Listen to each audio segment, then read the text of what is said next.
Evening. Welcome to the September 12th Village Board meeting. This meeting is now called to order. We'll begin with the pledge. I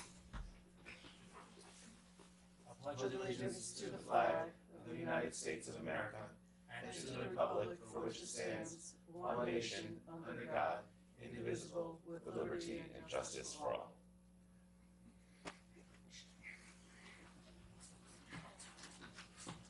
Sir Clerk. Trustee Herrera. Present. Trustee Levin. Present. Trustee Bazemore. Present. Trustee Podman. Present. And Mayor Garrity. Present. We have a resolution to begin this evening. A resolution granting a permit for a public gathering on September 13th, 2018. Whereas Omar Herrera and Craig Zumsteg have filed an application for a public gathering permit pursuant to sections 186-1 and 186-2 of the Village of Ossining Code. And whereas the Chief of Police has investigated the application and has determined that the gathering is otherwise lawful and can be held without undue interference with vehicular and pedestrian traffic within the village. Now therefore be it resolved that the application by Omar Herrera and Craig Zumsteg for a permit for a public gathering in front of 28-35 Main Street on September 13, 2018 between 6 p.m. and 11 p.m. is granted, and that any music for the event will be turned off at 10 p.m. Do I have a motion? So moved. Second. Can I ask some questions, please? Please. So are you recusing yourself from the vote, or are you Yes. staying? Okay. I am also And are you recusing? So Like the both last of you? time, yeah. That's. I just wanted to ask. So I'm going to ask you because the other, is it correct, isn't here. So I took a drive down there before we went down to the 9/11 piece. It's a two-way street. I saw, it's a small street. It's not, I guess it's in front of 6 Degrees and the other store. So I know that the chief looks at security issues and that's fine. Is there any way you could do it at 7:30 when the commuters are not using that artery? It's the main artery for the commuters to go home. And I think it's a bit of an inconvenience. Any way you could move it to a 7:30 time slot instead of the 5 hours that you're asking for? Because it'll get congested, I think. I mean, I think you want it to be congested, right? You want a lot of people. And it's really a small area, and it's one of the main arteries for the commuters. And 6 o'clock to about 7:30 is really, I think, sort of annoyance to the commuters. They're not going to have a lot of notice. I'm sure the police will put, the chief's not here either to discuss anything. I would have liked to ask him, but what are your thoughts on that? So every business on that street is actually a sponsor of my political event happening tomorrow, including the property owners. I would have to call the event company that's coming to do all the setup and delivery, and because it starts at 7:30. So But you're going to close it off at 6, or yeah. can you close it off later than that? I'm pretty just sure. concerned about I'm the pretty sure we could. commuters. You know what? I don't see. Because Why- there's a lot why of they can't- residences there.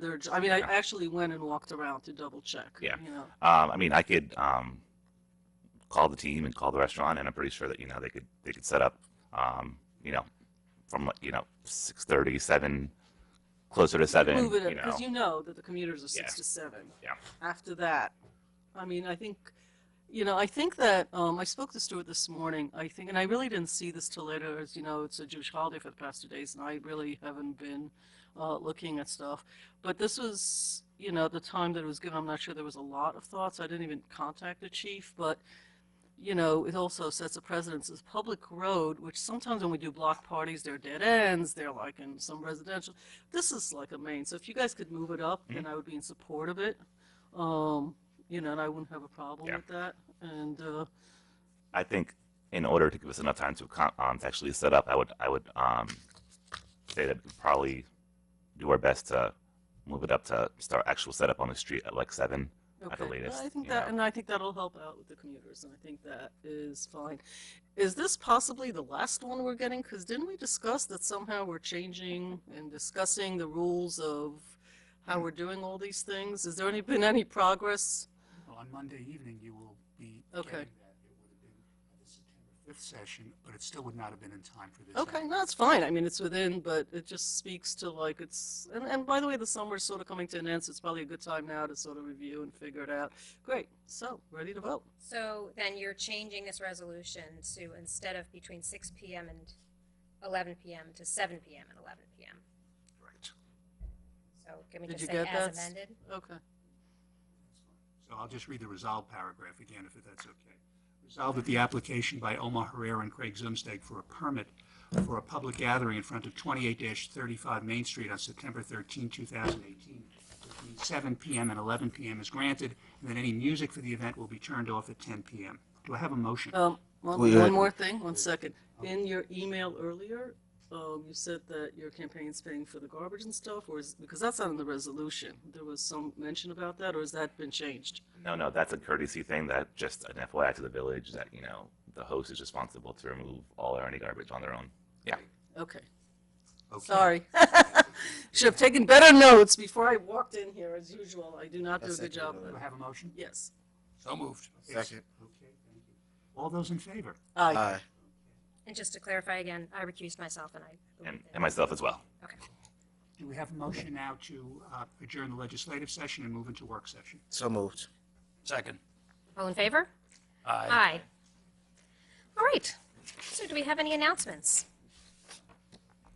Oh. Please, go right ahead.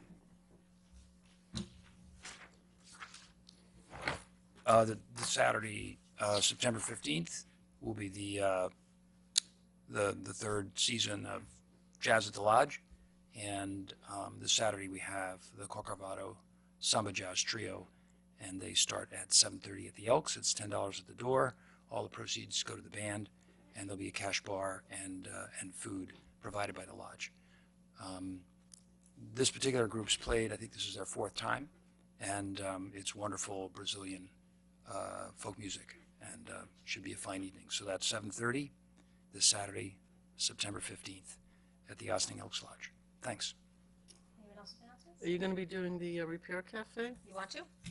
Okay, Go ahead. I'm looking over your shoulder. That's good, then I can say less, but remember this is postponed. I don't know if you're. Okay, well, I did, I just I didn't put my iPhone on. Just a reminder to everyone, I mean, I'm planning to be there because I cleaned out my house a little bit. Repair Cafe, anything that you want fixed, repaired, great way to recycle your stuff is at the community center this Saturday. They're writing here, they fix bikes, ceramic, jewelry, which is fantastic, all the fabric repairs, etc. Just no gas-powered items, please. And it's at the community center 11 to 3 this Saturday as well, so it's a busy Saturday. And the e-waste drive has been postponed, but there is no date for that. It's on Facebook, but there's no date that they've decided to do that on. I actually think they won some sort of an award. Didn't Repair Cafe Yes, actually? in fact, Trustee Rivera, I believe you Yeah. were there when the Yes. county presented Yeah. an award to Green Ossining, who was the group that's organizing this Repair Cafe. It's the first Right. one in Westchester. And we were really pleased that the village was able to co-sponsor this program, and really our role is providing the space in the community center. But it's all organized and managed and staffed by volunteers. It's been a really good success. So if you have anything that's broken, but perhaps reparable, if somebody had the right tools and skills that maybe some of us don't have, then you bring it down and they'll take care of it for you. I've had some things sewn and glued, and I should probably be back down there myself if I cleaned out my house, as Trustee Levin had. And the other announcement is, because this is in the middle of a series of Jewish holidays, for all of those that celebrate a Happy New Year, but one of the things that happens is Congregation Sons of Israel, for those of you that don't know, is a synagogue that's been in this community for over 125 years. It actually started where the Portuguese house is now, and then some land was donated, so they moved up to larger quarters on Pleasantville Road. So there's always every year a collection from the Ossining Food Pantry. If you want a more organized, if you're not able to get to the Ossining Food Pantry during certain hours, you're certainly welcome to drop. There's a whole bunch of people that pack all the foods, and they usually do about 150 bags full of meals and stuff, so you could drop it off at Congregation Sons of Israel, 1666 Pleasantville Road. It's open to the public, and you can bring food, and people will pack it into meals. They just asked me if I could just spread the word out, so I'm doing that. Great, thank you. Anyone else? No. Two things. Next Thursday, the Ossining Documentary and Discussion Series will be having its film, and it is appropriately timed. It is about voter suppression. We are obviously in election season. It's called Capturing the Flag. You can go online and watch the trailer to learn more, and we're really pleased about the panel.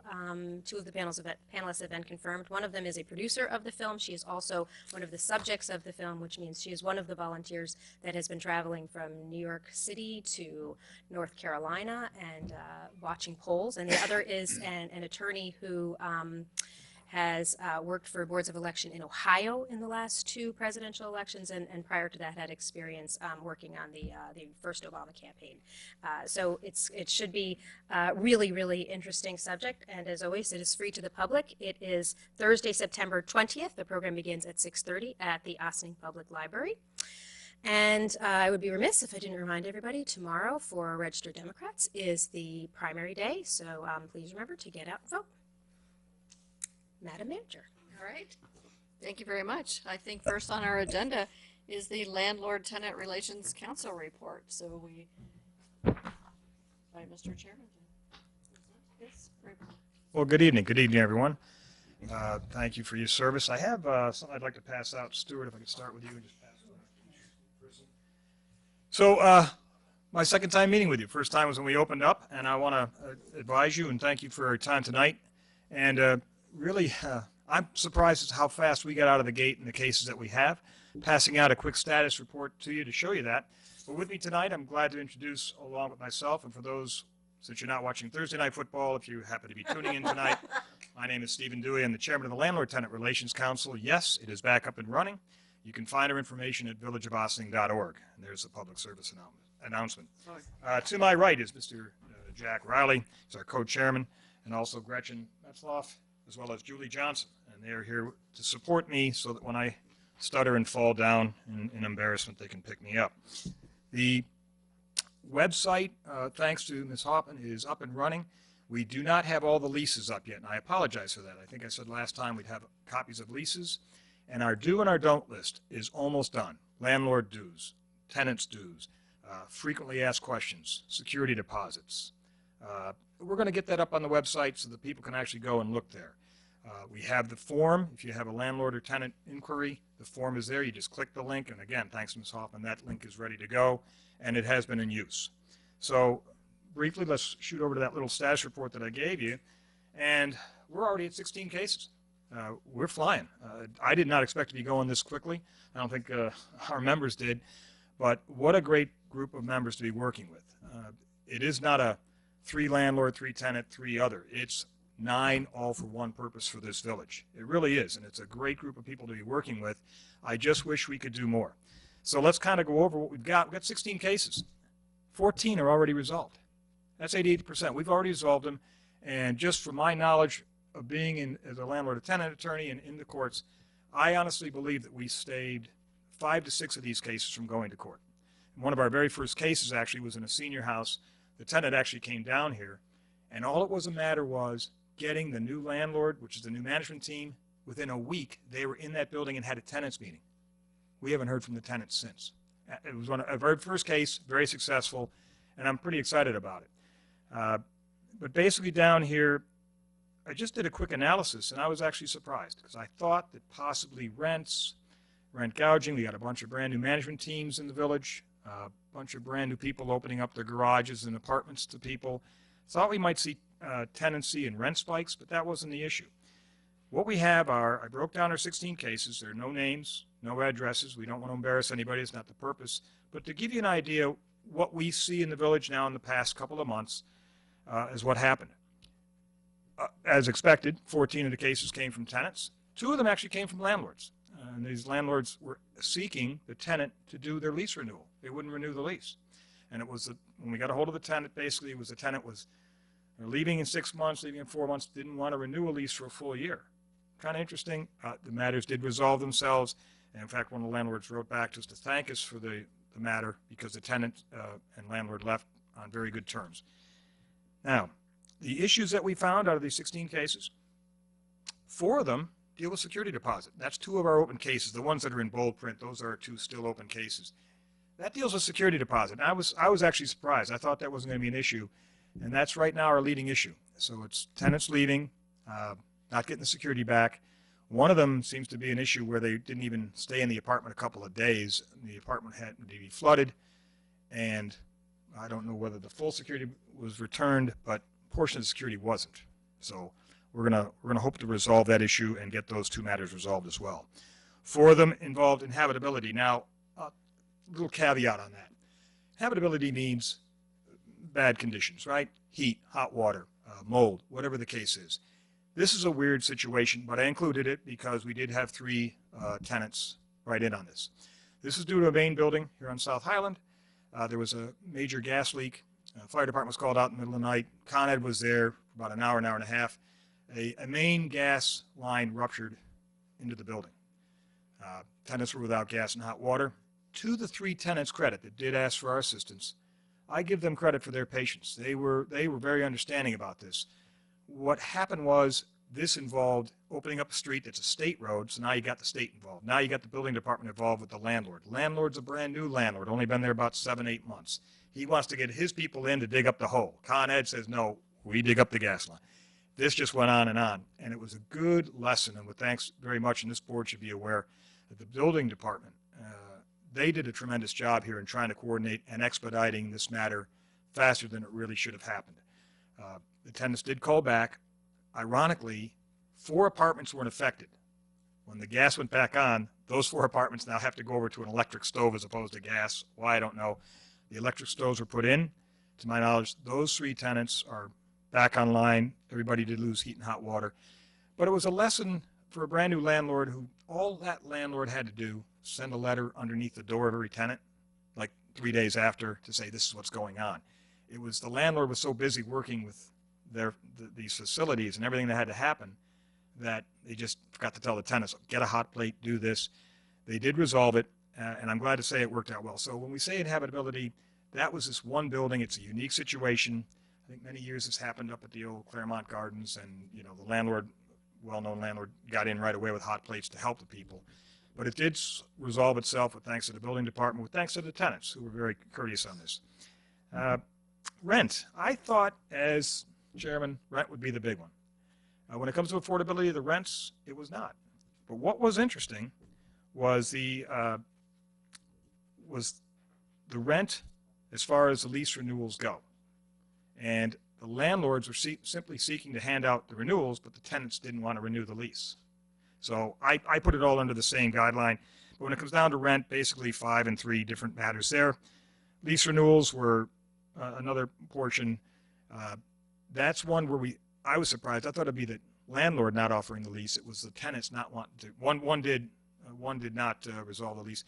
But one of them, the tenant's point was they gave the lease renewal to the old managing company. This new management company had been on board for about 1.5 years, and the tenant insisted, I gave it back to you. So within one phone call and a day or 2 later, the matter resolved itself, and in fact, the rent was reduced even further than was originally planned on the new lease, because it was a long-time tenant, and the new management team decided that's how they wanted to resolve it. So it resolved itself quite well. And then landlord-tenant issues are 3 of these cases where the tenant didn't know the name of the new managing company. If you're not familiar in this, a lot of building owners use management companies to run the day-to-day operations. They're just owners, away they go. These management teams are used to collecting the rents, paying the bills, getting the fuel, fixing the boiler, etc. Well, the tenants didn't know who to call. So I'm hoping that becomes one of our main things that we can help out with. We encourage the building department, because I know you're tuned into this watching, that you update management teams as well, because I know we're on fire calls. The building department knows who to call. If it's not a Knox box, they can get a hold of that person to the building straight away. But it's not the same name that's on the list of the building owners. So that we just would suggest that become a little bit more synchronized, so the names of the owners are there. And we encourage landlords and or managing agents that might be watching, get your name out in the lobby somewhere so that the tenants know who to call, because it would save you probably a lot of complaints other than that.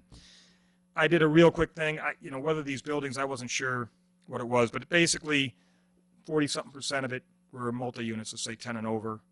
The rest, about 30% were the mid units. And a couple of these cases came from private homes.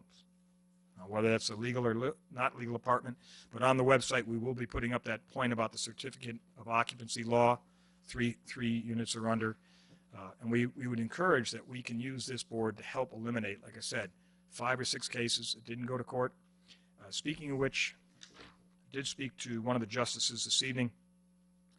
One of the powers you gave us was to be mediators, and I think it's a great talk. Jack's going to discuss this briefly. We have mediators in small claims court. I spoke to one of the justices about us mediating at the Landlord-Tenant, which is every Thursday night here in town. We want to take the burden off the court if we can mediate a case, but hopefully we can mediate the cases here prior to it getting to court. However, if we're going to go to the court, we have to be technically OCA, Office of Court Administration, certified. One of the charges you gave us was to mediate. We should, it's easy for me, I'm an attorney. Natalie Felsenfeld on our board is also an attorney. We do mediations all the time, or we conduct mediations. It's not the same mediation that's needed. So certain training is required.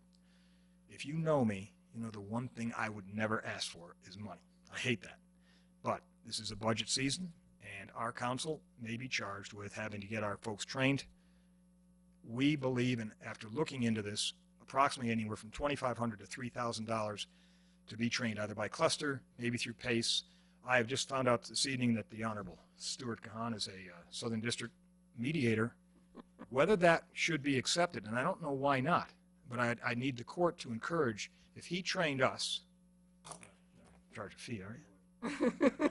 But if he, you know, you never know with these fees, you're going to watch these attorneys, but if he trained us at no cost, would the court accept it? Could we do the mediations here, and that would be accepted by the court? Because the mediation is actually a binding document. People can still go to court. They never lose their legal rights, but we'd want to know what we're doing. Remember, our board is not here to render legal advice. The key to mediation is not to throw it out there, but we do want to follow guidelines and be aware of the law and our limitations as mediators. So if in your budget discussions, I'd like to see if we could set aside anywhere from $2,500 to $3,000, so I better ask for $3,000 so you cut it down. But if we need that for training, I'd want that available, not to have to wait till next year to do that training so we can get this going. And then that would be it. If you have any questions. Mr. Riley going to speak to him? He's coming right now. Okay. If you don't need me, so I'd like to turn it over to him and get your meeting going. Speak about mediation. Thank you very much for the courtesy and the time to serve the community. Thank you very much, Steve. All right.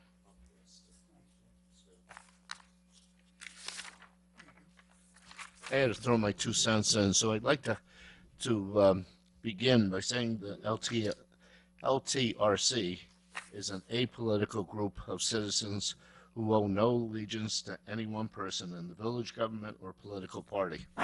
Our existence is solely to assist tenants and landlords of residential properties.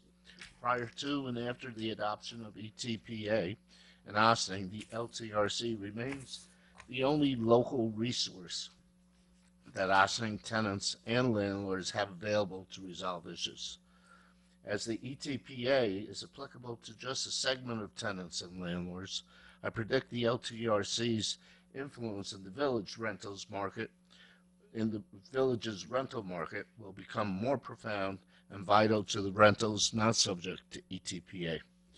Since its rebirth, LTRC has become more visible to the rental community and effective in the resolution of tenant-landlord issues.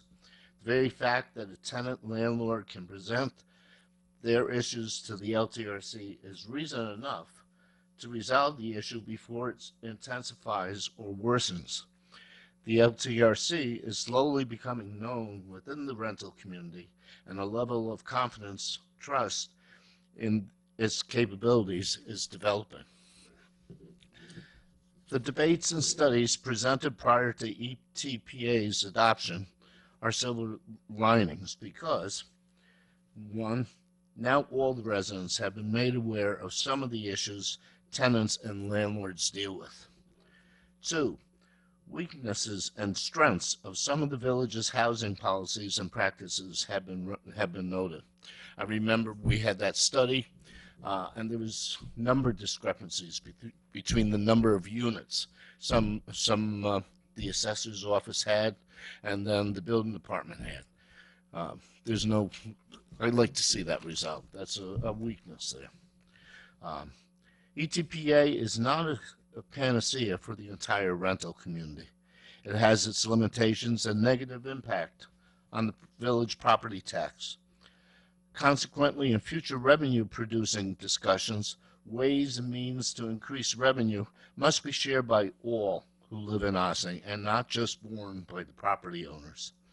Perhaps fee schedules for planning and zoning board hearings, leases, and penalties for illegal housing should be increased and implemented.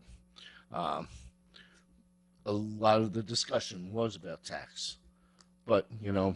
Mr. Riley, Yes. I am grateful for recommendations and insights that any member of the Landlord-Tenant Relations Council has, because that is actually part of what you're charged with if you want to advise the village board of something that you're seeing as part of the experience of landlord and tenants. But this isn't the appropriate forum to talk about the implications of ETPA, because that Oh, no, I mean, there's just one little, but the, outside of this conversation, I would be glad to talk more about the that debate implications and just taxes. kind of I certainly refers to understand. so many different things Yes, that we and should look everyone in outside your the circle. everyone for- in your council is keenly aware of what's going Okay. on in housing and thinking about it a lot. Good. But I think we're venturing into a different conversation that we Okay. should reserve for another occasion. I'd like the LTRC to become the future resource to the village for all rental housing issues. When local community groups such as CVH wish to address Osting's rental housing issues, they should bring it to the LTRC's attention so that it is Again, Mr. Riley, please talk to us about what you have been witnessing and experienced with the Landlord-Tenant Relations Council. Okay. Well, one of my points was that I was going to address what we'd like to do in the future. So it's been passed around. Mediation referred to by Steve. We'd like training for all our council members. We'd like to improve the process for filing a complaint. Perhaps the form that is right now available on the website could be completed electronically instead of printed, filled out by it is? Okay. Provide a quarterly report of LTRC cases to the BOT with recommendations to improve housing issues, for example, possible landlord registration, required inspections, and other municipal housing practices. Provide a reference library, sampled leases, frequently asked questions, security deposit information, EPTA information, housing code updates, Bill of Rights for tenants and landlords, and align, consolidate all housing data info maintained by the village departments, building, water, DPW, assessor's office, and Ossining School District records in order to eliminate and resolve any statistical discrepancies. So, you know, we'll be there, we'll be your tool and center of competence, hopefully, for housing issues. Thank you. Okay. I'm sure that some members of the board have questions. I know I have a couple. Are there others who plan to present, or you'll just take questions now? Anybody have questions for the Landlord-Tenant Relations Council? Sure. Please. Thank you for getting it started, and thank you for all of your work to date. I would certainly be in support of any monies that you need to get proper training so that you continue your service and expand that. I think that's a great idea. You know, there are some things on here that probably the last bullet point, the notion of aligning some of that information. It looks like you're looking to align some records around the Ossining School District. That's not our purview, and so that'll. I think we're really, some of the other information are things that we could possibly provide to you and make available to you. But anything related to the school district, you'd have to go to the school board to Fair discuss enough. anything I like think that. one of our biggest things, ironically, by working in what I do as an attorney, I'm able to look at different resources to who these building owners are. 3 or 4 of the letters, and that's why if the public is watching, and we encourage you as the board, we encourage if the judges are watching, mention it from the bench. The tenant or the complainant has to utilize this form. They have to tell us who the players are. I can't tell you what, eight of these complaints came in through an email and said, hey, I've got this problem, here's my address. That doesn't give me the ownership. And so I have to bear either to the building department for their list, but that's probably not the person we want to talk to. We want to talk to that managing agent. And so I think that's the more important focus we'll look at now. But we had Joe Agostinelli come to our meeting. He's well aware of what we'll need from them, and we'll take care of coordinating that at this point. But we'll handle it from there as far as coordinating who those owners are and who the tenants are. You know, if a landlord can't figure out who that person is in their building, it happens. We want to be able to set down who that tenant is, who's in there, and we can take it from there so that we can help resolve the issue. If that answers your bullet point question. I just wanted to say, as far as the school records, anybody can foil for that information. It wouldn't necessarily be working with the schools. That information doesn't reside with us, that's all I'm saying. Oh, sure. Yeah, And that's the only point I'm making. But thank you. But this board is also, I'm sorry, I didn't mean to interrupt. This board has given us subpoena power. It's kind of a unique thing when you created this board and the new powers we have. So if we do need something, we'll certainly work with the council if we have a situation where we need to get something done. We have the power. You've given us that authority. If we have other authorities that we think we need without getting into a legal end to become like a court, which is not our purpose, then we'll come to the board and we'll ask for that to see what your input and what your advice is on that. But I think we have the powers that we need at this stage. Again, a lot of these things are just the claimant telling us what it is they need and who everybody is. So if they fill out that form that's online completely, it expedites us helping their matter. I would like to mention one night we were involved in a discussion where the building department was investigating a complaint, or you were sharing the story. They were investigating a complaint, and the building department said, what's behind that door to the tenant? And the tenant was somewhat protective, didn't want to open up that door. But when the issue was forced, they opened up the door, and it was a stairway leading to another back room where there were, I think, 1 or 2 children. It was a fire hazard. And these were kids left alone in the apartment. Tell me that those kids are not going to school. Why I brought that into the school, or, the school district, was the school is educating and has a record of where these kids are living. That could be shared and then maybe matched against the building department. Is there a permit for that kind of thing? What happens?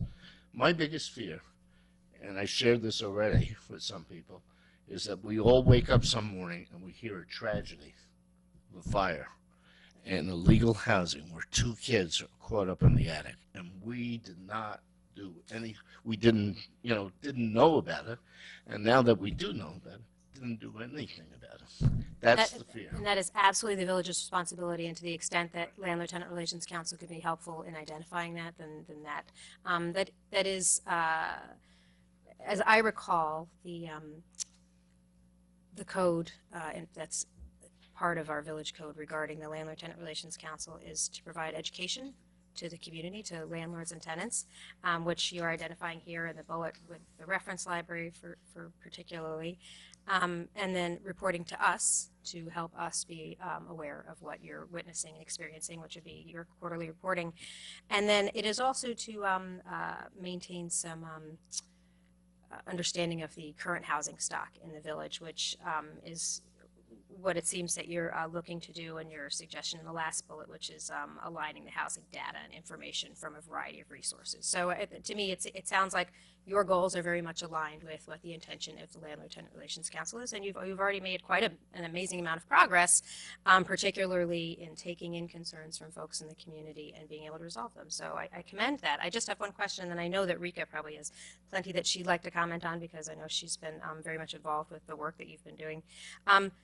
There was a mention of ETPA. There will be, we're in the process of implementing ETPA. Units that are part of the ETPA program, we understand that there may be a longer period of time required to have concerns resolved for folks in ETPA units if they're going to DHCR. Is a tenant in an ETPA unit still able to make use of the Landlord-Tenant Relations Council? Oh, Go ahead, Steve. I'm sorry, Counsel, but absolutely. Okay. And we would encourage it, just as Jack had said. We don't care about ETPA. It's not our focus. We care about the tenants. We care about the landlords. When I'm in a courtroom, same thing. It doesn't matter whether ETPA is in effect or not. I mean, the Yonkers courts, many of these communities here where ETPA is in effect. It does not matter. It's still a relationship that somewhere broke down, payment of the rent wasn't made, the lease wasn't renewed. Something's got to happen, either to keep that tenant in or the tenant's got to go. And now allow that apartment open to the next one. But please, and we encourage it. And I agree with Jack. I don't care if you're from CVHR Power, ETPA, I don't care if you're from Section 8. Come, utilize our services. We're here to help you. We're here to help. We have saved four tenants stay in their apartments with new leases, and we've allowed 3 tenants who wanted to get out of the lease they got out, and the landlord was made whole. So we're able to do that regardless whether it's ETPA or not. Great. So, but yeah, Okay. I think that's important for folks to understand, is that this is a resource for anyone who is a tenant in Ossining, whether they're in an ETPA unit today, next year, or not. And if we can get them before they go to the courtroom, a lot of things resolved much better way. Great, thank you. Trustee Levin. Well, does anybody else have any questions? Okay. So thanks for coming. So there are a few things here. We had a meeting last week, actually on the 5th, I think, right? Because I ran Correct. from there to the meeting on the 5th.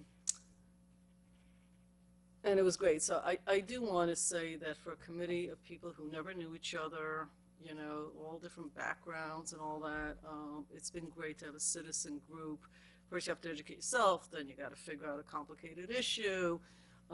So, you know, I think the board actually should thank you for a lot of the work that you guys do, and I do appreciate it. I do think from the conversation, just to be fair, when presenting, like for the next time, because you're going to do quarterly, you got to present like the whole committee and the thoughts. So, you know, I'd love to hear some of the more of the discussions. ETPA come up not as a political statement. It came up because people in the room, especially last week, did not know the role the committee might or might not play. And I think as things evolve from a legislative perspective, it's incumbent about us to inform the committee of where there might be parameters, boundaries, benefits, etc. So I think, like, you know, you guys just keep moving, basically. So I do want to say that Sonia Tanksley, that there is actually, and this was set up, subpoena powers, but it's also set up with a staff member that works for Corporation Counsel, Kahan. That's been great. The mediation has turned out to be a very big topic. So I appreciate, Stuart, that you might be able to help. I would like to make sort of a public announcement, because, you know, maybe people will be watching this, that we are looking to somebody to help Stuart. It would be better to have a second person. Being a mediator and teaching how to be one, oftentimes it's the same. So it'd be great if we can find somebody to participate and do some mediation courses. I personally would actually like to take one, even if it's not an accredited course, but something so that the whole group can learn together. So that, I mean, Maxine also has some mediation background.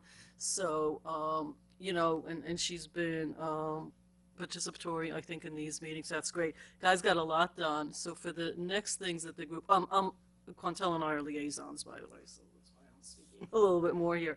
So mediation and the budget, thank you, Deputy Mayor, because they were struggling with the amount because they got all different prices.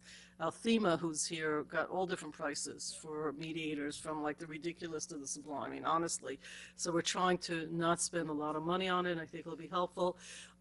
Improving process, using the website for more stuff. We talked like FAQs. We think a lot of those problems. Putting leases that are out there in public domain, even though it's not a legal advice per se, but if they're out there on Google, why not sort of bring it? Maybe that will help people, and since it'll be on the website, it's automatically translated, so we don't have to translate all this stuff. So I think you guys have done great stuff, and I'm looking at the bullets. I think you sort of captured most of the stuff. You've sort of said to the public, come and see us. There are no openings on this board, correct? Yay! Don't scare us. Resigned. We got a secret handshake now, and we're sticking to it. So that's how it Yay! goes. Just No, I see it. really appreciate that because we do have openings on other boards. I think it's important because personally, I think it's hard for a group of people who have all sorts of lives to come together, don't know each other, and have different opinions about a whole bunch of stuff to meet for an hour and really get something done. I think, and moving forward is great. The databases, we're going to need help because I think this group needs a little bit of direction and beyond Sonia. So you guys probably should get somebody more involved from different parts, and I think you can call the village manager on this. It's not a political No, discussion. and as Jack It's pointed a out in his speech, it's discussion an of- apolitical group. Yeah. We No, don't- no, it's not for us. The board, I don't think it'd be helpful. I think more village management, and I think you need to connect a little bit more there to find out who else should come to a meeting and say, these are the kind of things we can just give you. You don't have to kill yourselves to find it. It'll be there. I'm in support of, are you asking for 3,000? I don't know. And I know you're gonna have to do the budget, village manager. And I apologize, I don't have a set figure. We're As we guessing. discussed at the last meeting, we got everything from $9,000, and I deal with cluster and Yonkers all the time, $9,000 to train. But here's the thing about the mediation. If we do the mediation in-house, I don't see that we have to be qualified to the Office of Court Administration. It's when if we can go to the court, and by the way, if we are then Office of Court Administration, OCA at mediators, we could actually appear, as Maxine does, in the small claims court. And many times that's where the tenant goes back for the security. And that's something we're involved in. So this is a double benefit that we can appear at the court on, I think they do small claims Monday nights. If we could take the burden off on a Thursday night from the judge, in other words, you'd use the room right there and let them do their other cases. We probably have a stipulation or something involved. But I think the court has certain guidelines to who the mediator is. I'll work with Mr. Kahan on that as well to So- verify. But that has to come from the court if we're actually going to appear at the court to help them. Right, so that's with the resolution. complicated. And also, Stuart, like, I think Sonia should be at this, you want to do 4 presentations a year as an update to the board? That's sort of a new thing. I didn't know you guys. We do, Mr. Riley? Okay, I think Jack sort of brought that out there. I think we need to I- discuss that, but when they do present, you're required to do it once a year. Listen, really. I think it's important as many times we can come to help you help us, because it's amazing right now. The people don't know how to get a hold of us. Everything's coming literally through Mr. Kahan and his emails to us, and that there's a logistics there that shouldn't be happening. It should be a click on the website. Jamie's already got it set up, and it should be coming to us. It's the people aren't aware of it. Gretchen had a great thought tonight. If you have a public function or a meeting, and you want us to do an open house and lease night, I don't know, lease and cookies, security deposit and coffee, tell us. We'll come to a meeting and have a discussion. Here's a lease. Do you have questions? Great You you tell us. segue. Anything we can do to get it out in the public, because once it gets in our hands, we'll take care of them. They're our baby. We'll take All care of right, so there's a request for money. They'll present at least once a year, I think. The subpoena powers, there was a lot of confusion. You guys didn't bring that up, but there was a little bit of, no, I know, but It's in there was our a lot of statute. discussion about what exactly that entails, and Sonia had that, so we would do that. And last meeting, I don't know if you saw the video, but I think last meeting at the end, we talked, you brought it up, and I think, about videotaping the different groups. Maybe use GoTV, if you remember, That was 2 weeks ago, yeah. 2 weeks ago. Oh my God, the time is just flying by me. This might be the first of the groups. I think yours was a follow-up. It'll be great because this is a real public benefit group and it's relatively new, unlike the zoning and planning, which has been around for, I mean, I know the committee's been around, but it's been sort of re-engineered. This might be helpful to them to get their word out because, that might be like one of the asks, I think, here. So great. Anybody else? When Jack said provide a quarterly report of the cases, it doesn't have to be a formal Sorry about my in-person finger grips on the presentation. chair there. I'll The wipe it eject down later. button. It could be an email with a list like this and a couple of sentences, and if we have questions, we can bring it up publicly, and Enrica could be the voice Quantel is and the other Quantel to give us some background. And anytime we do have an opportunity to bring it up in a public meeting, then it's another opportunity to just have it out there and remind people that you guys are doing this and let folks know what kind of cases you're able to be helpful with. Did you have another question? Yeah, I just wanted to follow up. For me, the takeaway is obviously funding for the training, and I think we need to figure out how we get you all trained so that you can benefit the court. I think that there needs to be that connection there, because as you say, you could save a lot of the court's time and you could resolve a lot of things before it even gets in front of a judge. And I think that could be a huge benefit. And I would be very much in support of that. Absolutely. Yeah, I mean, I like I said, you know, you're on a really good track here. And I think it's really important that we continue to support you. And I don't object to, you know, because you are a new committee and because we want to get the word out, I think every opportunity you have to come in front of this board and talk about your work. I mean, I have no problems with a quarterly report. I think it'd be good for people to understand what the issues are and understand the things that you are resolving, because that's a great benefit to have this be that public, you know, expression of your accomplishment, and also talking about your successes. And because that's, people are going to see that and they're going to talk about it and they're going to see what's going on. So anytime you have a chance to put your successes out there and talk about your process, I think that's part of the education to the community. So, Thank you, Okay, outstanding. Thank you. Thanks, Good evening, guys. everybody. Thank you. ladies. And so Debbie, when you're putting together the budget, before you put a line item for the screening, if you could just touch base with them again and see where they've landed. Stuart can probably update us if it's going to be 2,000 or 50,000, somewhere in that. I think anything closer to 2, we're clearly supportive of. Anything that just gets too astronomical, we'll have to find another You option. might need to pay an honorarium or something. All right, yeah. So just let us know what it is so that we can put a more accurate number in the budget, but they didn't have an accurate number yet, but Thank you. a hopeful amount. All right, Okay, very good. next on our agenda is Jennifer Benson, who's here from Riverkeeper to talk to us about storm management proposal by the Army Corps of Engineers. Welcome, Ms. Benson. Hello, Ossining Village Board. I'm happy to be here as a representative from Riverkeeper to talk to you guys a little bit about the Army Corps of Engineers proposal to put up some really, really large storm surge barriers in New York City. So I brought some fact sheets, 2 copies, a simpler one and a more complex one. So for you guys, I'll pass around the more complex and it's only a 2 pages taller. Was that what was emailed to us? I don't know if this one was. No? It may have been.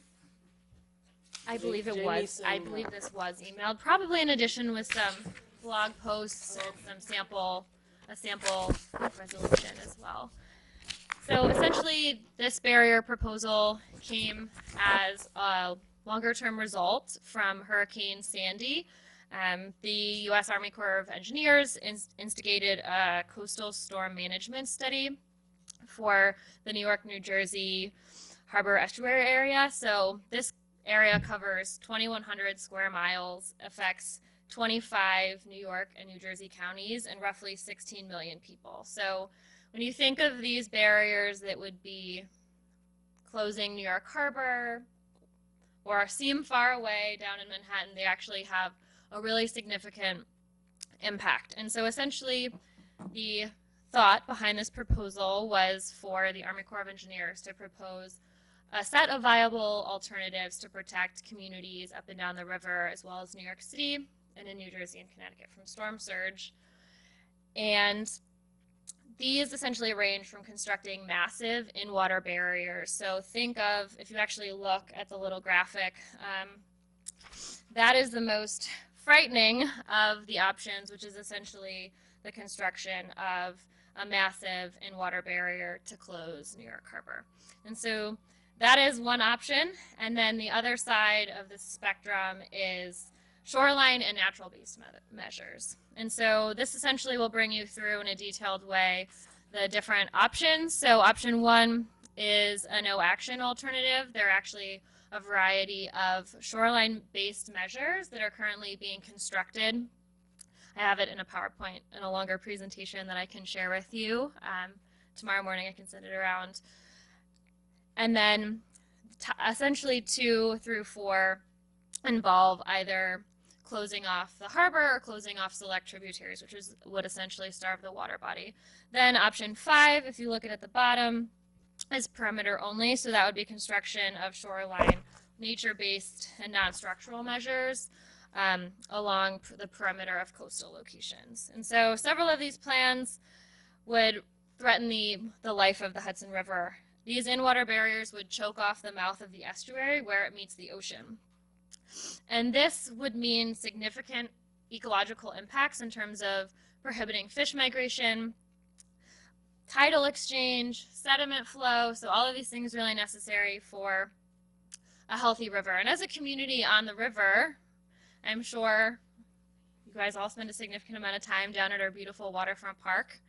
And I was actually down there this morning picking up trash and then seeing some Ossining High School students. And essentially what these plans would mean, the ones that would put in a barrier system, would be essentially hands around the neck of the Hudson River by preventing sediment flow and the migration of fish, but also what it would do was it would block the flow of contamination. And as you are intimately aware, stormwater and wastewater management systems often rely on output into our waterways during rain events.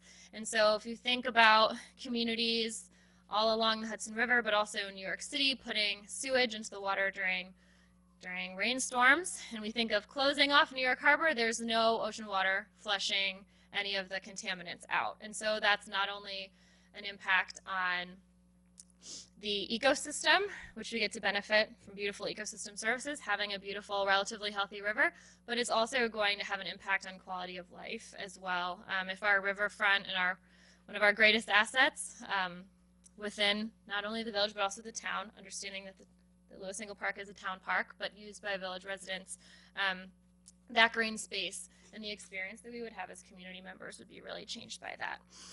And so the other side of this is also that sea level rise is a very real issue that communities across the Hudson Valley are currently being faced with. Scientists are currently projecting 18 to 55 inches of sea level rise along New York's coastline by 2021. So if you think about it, we're almost at 2020. And then if you think about that, we're essentially only 80 years away from 18 to 55 inches of sea level rise. And that will have an impact on the village of Ossining. Our wastewater treatment plant is down there. We have residents that live down by the waterfront. We have a park.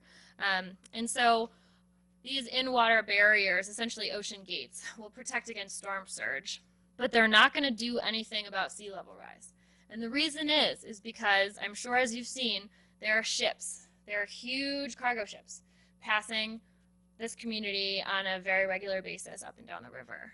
And so because we have a working river, that means that these barriers are going to be open to allow for ships passing. So as the sea level rises, these barriers may open and close during storms, but they're going to be open. And so as the sea level rises, we will still experience it, even if we were to implement one of the alternatives 2, 3A, 3B, or 4, which would have the involved barrier projects.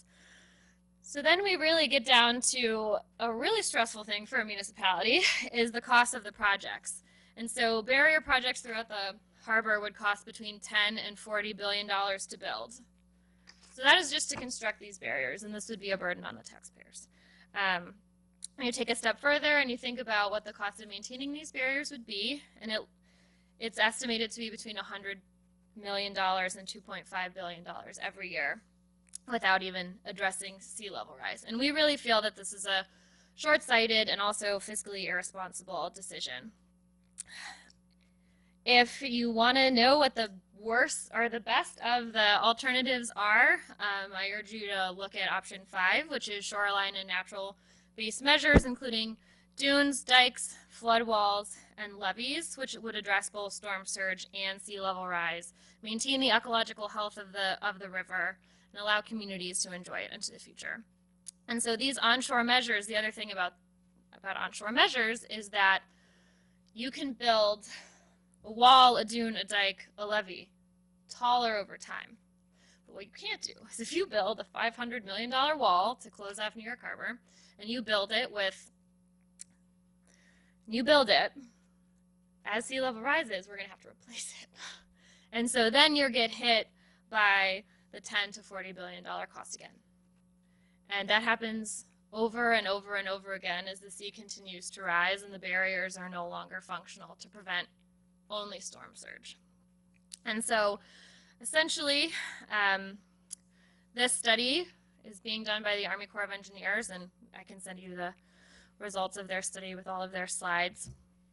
But in addition to having Army Corps, there are also state stakeholders. So the New York State Department of Environmental Conservation, as well as the state of New Jersey, which is represented by the New Jersey Department of Environmental Protection, are stakeholders as well.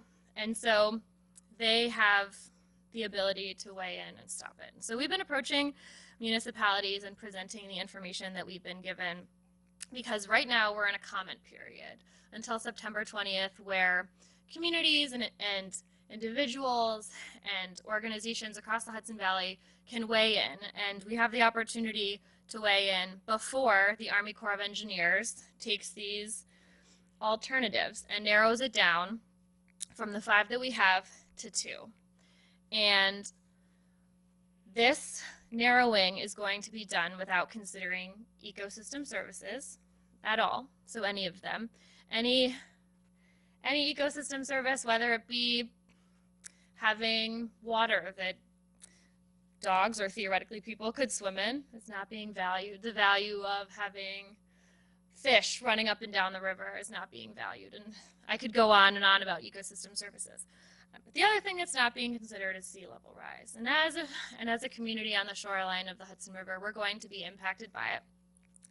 And we really feel that it's important for communities to know that this proposal is out there. Because the other thing that we saw was, I don't know if the village of Ossining was notified that this proposal was floating around and was going to be impacting this community. But the Army Corps had 5 meetings over the course of 5 days, and there were 2 in New Jersey, there were 2 in Manhattan, and then the only one in the Hudson Valley was in Poughkeepsie.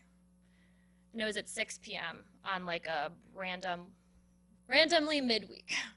And so municipalities were not notified. The way that they got out the word was they published the notice on their website, and they emailed 700 and something odd people who had opted in as stakeholders in this project. But if we flip back to the front of this sheet and we think about the impact area of this study, that is not sufficient for engaging communities. And municipalities were not notified, and individuals, quite honestly, are not being given enough information about these projects to even put forth informed comments.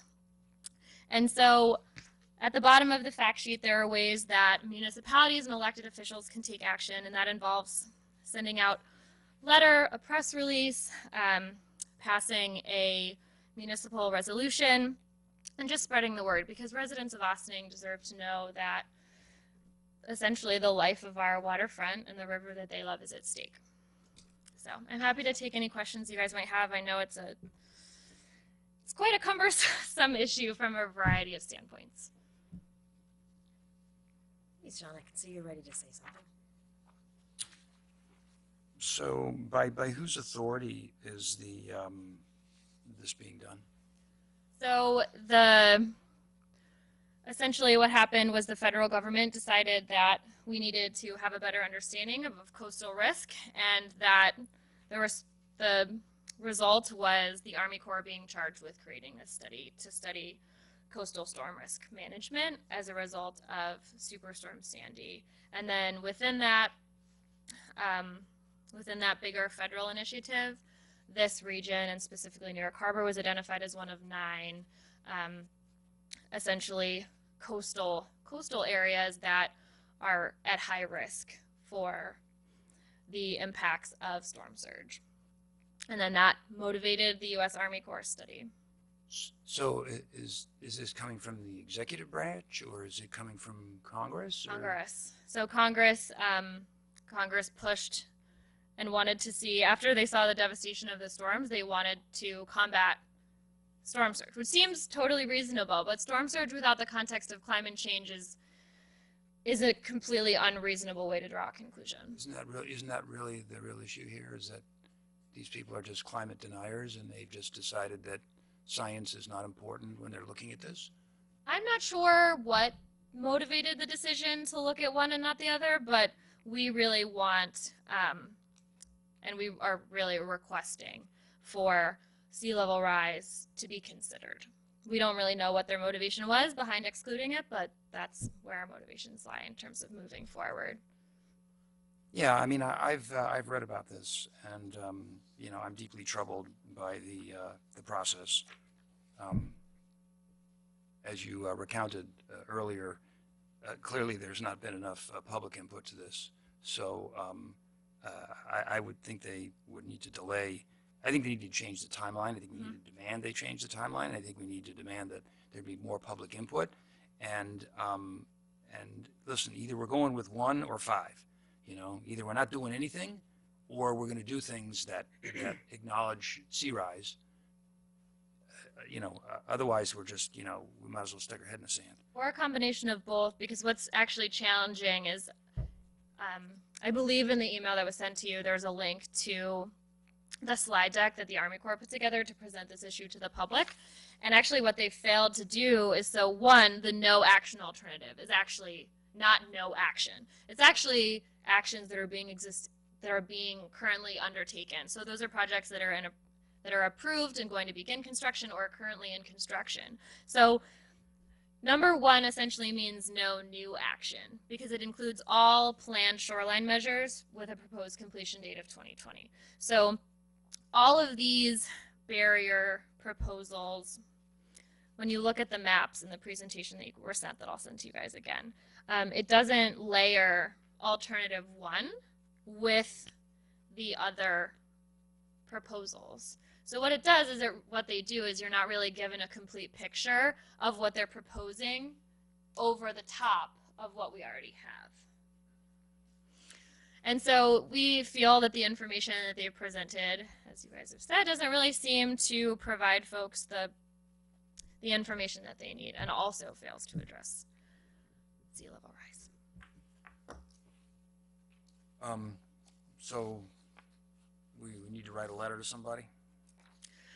Yes, Pass a resolution, is that what we're talking about here? both would be great. I would be in favor of both of those. While we're talking about that, I just want to confirm, we need to provide a response by September 20th, which is a week from tomorrow. The DEC? To The Army Corps of Engineers. Army, okay. So should we be tonight trying to identify what are the terms that we want to have included in that? And I think, you know, I had previously provided you, and I think Jennifer may have sent it, the Hastings resolution, Right. which is sort of a template, where they essentially talked about why there were problems with, 2, 3A, and 4. And, basically, thought that 5 was the most viable, also asking for additional time for it to be considered. So I think, the Hastings template, which I think was sent initially by someone from Hastings to all of us, was our first notice of it. So that's where, we could use that. is that the template that Riverkeeper thinks is a good foundation going forward? Or are there Yeah, any other? they have a good resolution. We also have a sample that we drafted, and theirs is either Happy to look at that too. very similar or the same. I think it might be a smidge different. Would we have enough time if we approve the resolution next Wednesday to get it in within 12 hours? Yeah, absolutely. Oh, our meeting's on Monday. We got Oh. plenty of time. Except we've got Jewish holidays, so. I'm sorry. We'll get it in. Okay. And it's also great if the resolutions can then be also sent to Basil Segos, the commissioner of the You DEC. provided that list right here, right? Yeah, absolutely. Okay. Other questions? Please, Trustee Murray. I just want to thank you.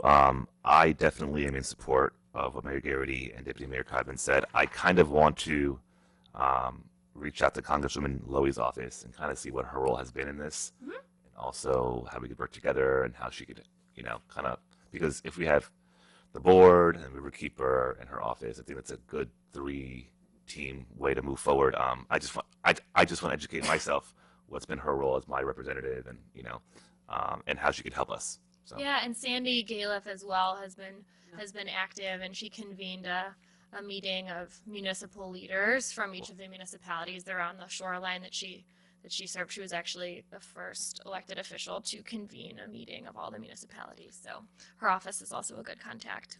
And I'm happy to send. these comments are part of a scoping process, and so we have pretty extensive information on our website that I can send you that breaks down and goes even deeper into each of these alternatives, but also goes through what the scoping process means within the context of the Army Corps and this proposal specifically, because it is a little bit weird and different.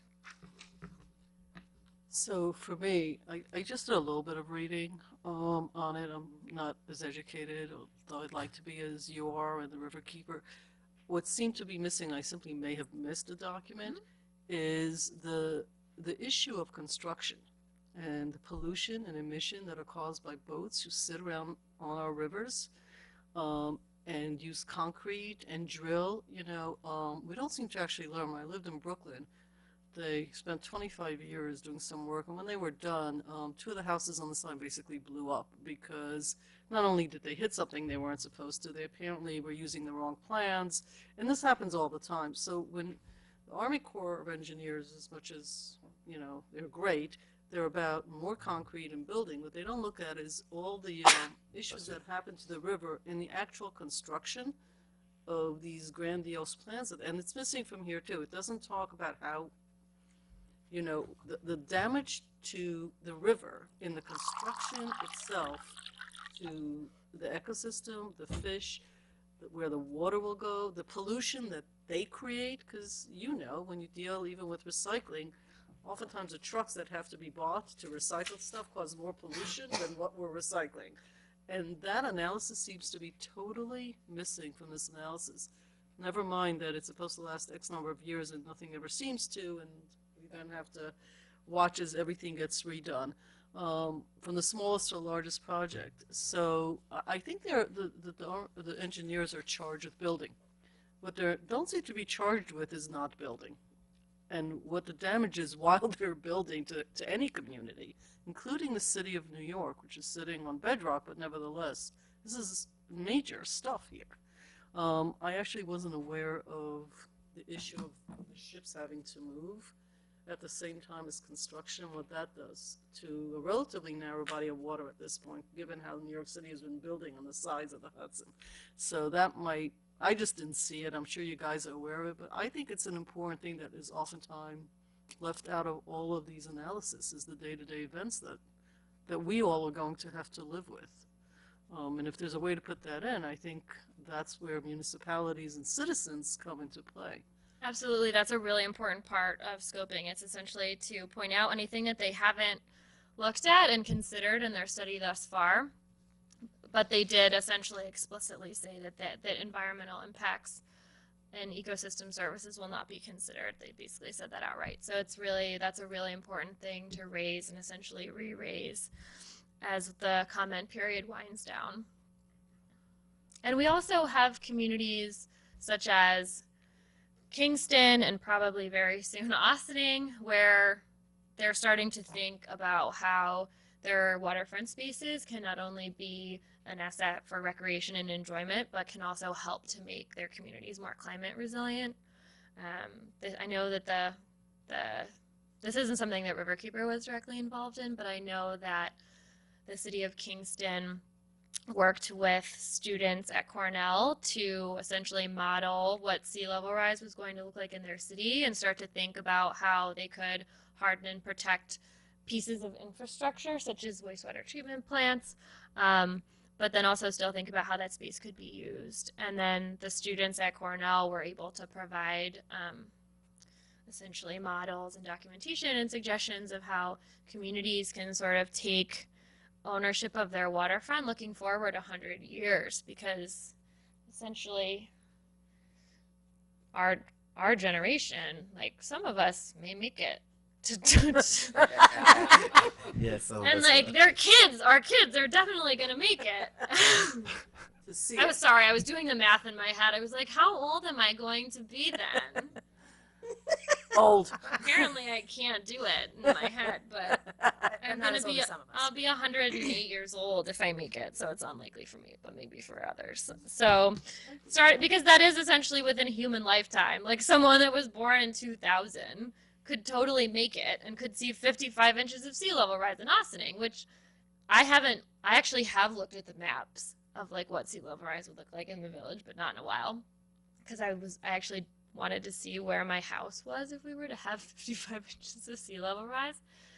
Spoiler alert, I live very like up on the hill on Broadway. So like I'd be fine for a while, but looking at the maps was really crazy to actually see it. Because it's one thing to conceptualize 55 inches, but it's another thing to look at the streets that you walk every day and then try to think about 55 inches like in bars that you go to, or at the train station, or at Lewis Ingle Park. It's like a whole different experience. I would be interested to understand Kingston, and obviously every coastline is going to be unique and have its own challenges. We also have a prison and a train line on our coastline. What are the types of recommendations that allow for what's described here as nature-based and non-structural measures along the perimeter of the coastal locations? Yeah, that's a really long and very interesting conversation, but some good examples are there's the Lower East Side. I think it's called I should know that I'm giving a presentation tomorrow on it, but my brain is a little bit addled. I was at a cleanup right before I came here, so I'm probably still covered in dirt. But it's called the Lower East Side Resiliency Project, and it's essentially re-envisioning a major park on the Lower East Side to essentially just create a hill at the shoreline instead of a wall, which will have some mitigating effects, and then also looking into infrastructure as well. So it says on here dikes and levees, but also there's a lot of engineering feats going on, and there are ways to manage stormwater where it's held somewhere and then let out when waters recede. We see that with bioswales. So we can send you more information on resiliency and other opportunities for greening our spaces while we leave accessibility and we don't kill a water body. I'd certainly be interested in learning about. We're so excited about applying for grants these days, but how Kingston had that opportunity to work with Cornell. I think Ossinings's coastline is particularly unique with some of the elements that I just cited, and certainly more that I'm not commenting on or that haven't been mentioned tonight. But for the purposes of this resolution, I think we should also plan to send it to all of our representatives. I'm glad you provided this, but all of our representatives of Washington, Nita Lowey's the one that we have the most contact with, but our senators as well should know what our concerns are and make sure that they're advocating for their Hudson Valley residents. Trustee Bazemore, did you have questions or comments? No, I just want to thank you for your presentation. As you're speaking right now, you're talking about Ossining being more of a resilient community. I think as we always talk about the comprehensive plan, that's actually one area that we actually need to incorporate, because as much as we care about economic development and more businesses, if we're actually not being a resilient community, all that is actually going to go out of the way. So thank you for your presentation. Right now, my mind is spinning. It was a lot. Yeah, Right? yeah, it's spinning and spinning, but I greatly appreciate your presentation. Absolutely, I'm happy to answer questions. My colleague's contact information is on the back, but I'm sure I can get it to Victoria or Stuart and disperse it. Thank you, Ms. Benson. I just, if we could circulate to the board, recirculate the resolution from Hastings and the recommendation from Riverkeeper, and I know some of us took some notes here tonight, and maybe we can do an email exchange of thoughts if there's particular language that we feel we want to have included in there that's reflective of our concerns, so that Monday at our next meeting we can pass that resolution and get it sent out to all of these important people, including obviously Assemblywoman Galiff, and we can do Senator Carlucci as well. I know it's not a New York State issue, but I'm very appreciative of Assemblywoman Galiff's initiative to reach out to the municipalities that she represents to make sure that we understood this. This is my second time being educated by Riverkeeper experts, so I was able to follow it a little better this time. The last time you did a very good job at making it concise. At least it seemed easier to me. Maybe it's because I'm hearing it for the second time. So that we'll email this week and pass something next week. If there's anything that you realize that we didn't bring up tonight and you want to share with us, Ms. Benson, please do. Fabulous. Thank you so much. Thank you. Right. Thank you. All right. Madam Manager. All right, so next on our agenda is Paul Fraioli and Andy Teese, our village engineer and water superintendent, who are going to give you their update on projects, not including the ones that we talked about at the prior meeting, but all the other incredibly exciting things that they're working on. So, turn it over to Paul. It's on. Ta-da.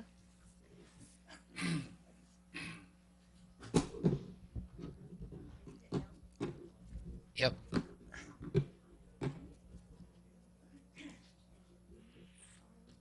And it's just scroll with that's it, with the mouse, right? Thank you, Mayor and Board. Thanks for having us back. Just for a quick recap, when I was last in front of you, Mr. Teese was not with me, but he's with me this evening, so we're going to really spend more time on the things that we did not include in the last presentation, but in going over with this presentation with the manager, we thought that a quick recap and update of where we presented last time, followed by some details by Mr. Teese on some of his projects, would be best suited for this evening's presentation. Last time we were here was in the middle of the first fiscal quarter, and we are now towards the end of our third. So we're going to more or less follow the same guidelines as we go through our presentation of DPW operating and capital budgets and projects. So the things we're going to talk about tonight very briefly is going to be the operating budget comments.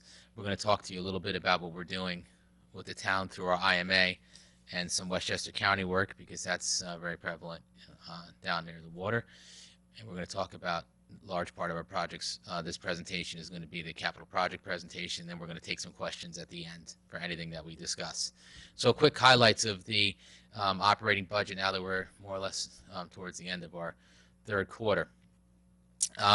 Still, we are at or below most of our operating budget lines, and we don't anticipate we haven't had any outliers, and nor, knock on wood, do we anticipate anything that's going to throw us off that as we go into the budget preparation season for 2019 and we start our reviews at the manager's office. Some of the things that I reported last time that were in the works have now all been filed. Most notably with the Resiliency is the annual water quality review report, which now everybody has received, and we've done everything else. And to kind of piggyback on what Ms. Benson was discussing earlier, we did file with the DEC our MS4 report for stormwater throughout the village. Last time I reported, we were fully staffed. We are now not. We had a retirement, so we're looking forward to bringing in a laborer soon this month or next month, and we will bring us up to full staff. So the first thing we want to talk about is the work we're doing with the town IMA. The one project I'm going to talk about on this slide is McCarthy Drive. As we stated last time, and it's still the case, we are in the middle of some subsurface investigation and utility investigation as we embark on the design parameters for the total reconstruction of McCarthy Drive. That project, as far as the village is concerned, as far as the budget impact, is going to include a water main replacement on McCarthy Drive, which will be the village facet of that entire project. The rest of the project is going to be a road rehabilitation and reconstruction project, including some minor widening and some utility curb and grading, and most notably stormwater collection and retention work on McCarthy Drive. Big benefit for the folks that live on that road, I think. Now I'm going to turn it over to Andy to talk about his town IMA work. Good evening, Mayor and Board. So what's complete? We're going to talk about some of the projects that have been completed this last year. The water mains on Gordon Avenue, Ryder Avenue, Riverview Parkway, it's all completed. What's scoped out and what's engineered is the water main to be replaced on the 9A. It's next to 9A from Stormy Town Road to the intersection down by the light.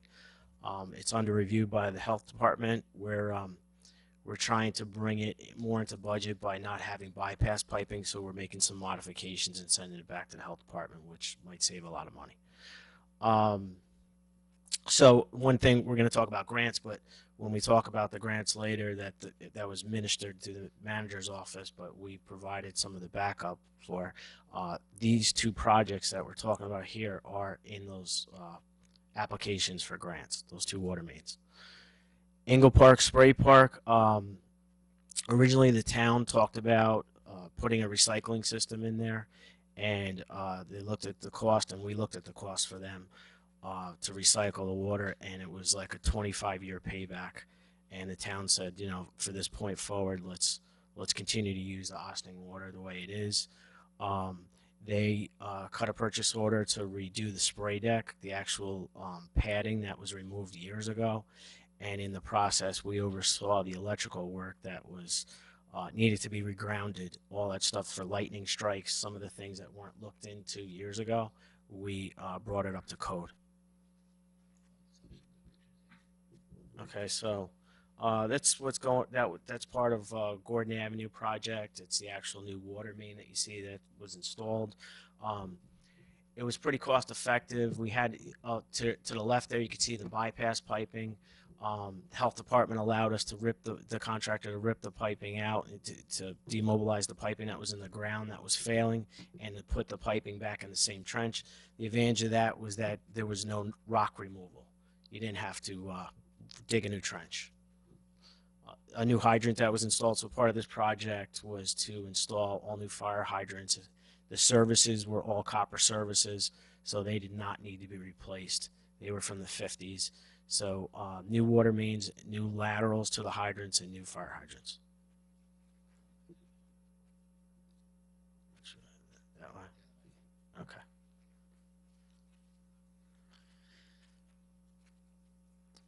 So if you go to bottom of Snowden Avenue or Lower Broadway, anywhere around the Water Street, Westerly Road area, you can't help but seeing the Westchester County project being undertaken in that portion of the village. That is the removal of the sanitary sewer siphon at the bottom of Broadway and Water Street. I'll put these pictures up here to show you what is the reason for the project, which is the picture on the right, which was the county showing up one time during a surcharging of the line, which basically discharges raw sewage into our stormwater receiving collection system. So we don't want that to happen. That was our big push for them to get them to do this project, so we appreciate that they did. The one on the left is what I'm going to use as a segue into the restoration work. The one on the left is a complete failure of the sanitary line and a surcharging of the sanitary sewage just about when they were finishing up with the new line. This is just upstream from the new line, and the county had to bring in emergency contractors to repair that. They're with the DEC now to talk about what their short-term and long-term measures are to make sure that that doesn't happen again on the line that was not worked upon during this project. And that's taking some time, but at the end of the day, they're probably going to end up with a consent order and some type of remediation measures for that line that exists in the street. To that end, in meeting with them, we have asked that until those problems are all resolved, we are not interested in paving and then digging all that paving up. So we don't want to rush them for the sake of getting it paved versus getting it done right. So they're on that same page, we believe, and they are in contact with us more or less daily to let us know the status of their interaction with the DEC and what they ultimately will have to do. But once again, when that is done, we hope to have that entire area overlaid by the county contractor from Matilda, where we stopped last year, all the way down through and including that intersection as it interfaces with the Northern Bridge over the tracks and Broadway and into Water Street in front of Croton Home Center there, if you will. So appreciate everybody's patience, but the county really is trying to do the right thing down there. The collateral benefit is the hopeful elimination of most, if not all, of the odors that that are in that area caused by the off-gassing from that siphon, which is no longer in existence. So I'll keep you posted on that as the county keeps me posted. One thing that was a collateral benefit of where they ran the line, if you want to follow my cursor over here, the new line, which is all gravity fed, runs this way from down Snowden right through the park. So that's an entirely new playground that they constructed there. There still needs to be some paving and finish work done, and that's why it's not open yet to the public. Some benches getting set, etc. But I think this was a necessary but very nice detail that was completed when they did the work. So we appreciate that the county took that into consideration when they did the bid documents for this project. Now we're going to talk about capital projects, which has made its way outside of the village of Ossining and by Rolling Stone's Peter Travers. He has actually called one of our recent projects in the Kilbrook a masterpiece. And as you can see, that's a movie that was filmed down there. So we appreciate the attention that Rolling Stone has given the village. And moving on to some more present projects that you see going on right now. You have the Broadway Bridge, which actually, this picture versus this picture, this bridge is taking place right over where that couple was standing. This is the Broadway Bridge Rehabilitation Project. Again, quick recap. This is a structural arch. One of the, I don't know how many, but it's very few, like a handful of brick structural arches in the state of New York that exist, and we have one right here in the village of Ossining that is getting completely rehabilitated, including new parapet walls. The structural arch will be rehabilitated along with all the facade, and all that parapet wall that you see there now that is hiding the truck is now, it's actually almost all removed and being replaced with new parapet wall. It's not an easy project. It needs constant attention, and we've hit a little snag here and there in the beginning with the contractor, but we're working through that and are looking forward to a completion early in 2019, probably with the spring ribbon cutting. I know that's a little later than what we first anticipated, but we are working diligently to keep the contractor his commitment.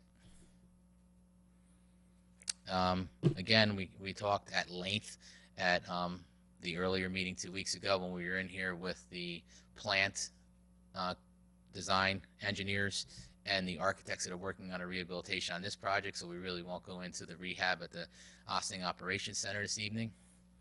And at that point, I want to talk a little bit about some road paving. We started off with everything we said we were going to do, but got held up on a couple of the roads because of some utility work, mainly Con Ed. I'm going to talk a little bit more about that after I finish talking about some of the paving that we did do, including this is from my last presentation, Rockledge Avenue, and I said it was going to come to the intersection here, and this is the finished product of that. I think if you do go to Arcadian often enough, you see that the new striping and the lifting of the trees and the overhang and everything that we did differently there as far as layout has made the traffic flow in that area that much better, and it looks nicer, and it's a more enjoyable ride through that area. We did a lot of the striping at night to prevent some of the traffic that causes, so that was a pretty efficient way to do that. And that's as a quick point of interest, that's an outside subcontractor that comes in and puts that that line striping down, and it's pretty efficient, dries pretty quickly, and it was open within about an hour after we striped all that. Lafayette Avenue, which is a little more residential but still a road in much need of repair, was hit by our in-house crews with a lot of the concrete work and subsurface work that we want to do pre-paving by our annual bid contractor, and that's Lafayette there. The reason I wanted to show this because it was a very hot day, so we were cooling the road down right behind them doing their final rolling. But the reason I'm showing this lower end of Lafayette as it abuts Nelson Park over here, if you go in that area at all, you know that this is a reoccurring flooding issue, particularly from the impervious surfaces at the tennis courts and a lot of Nelson Park.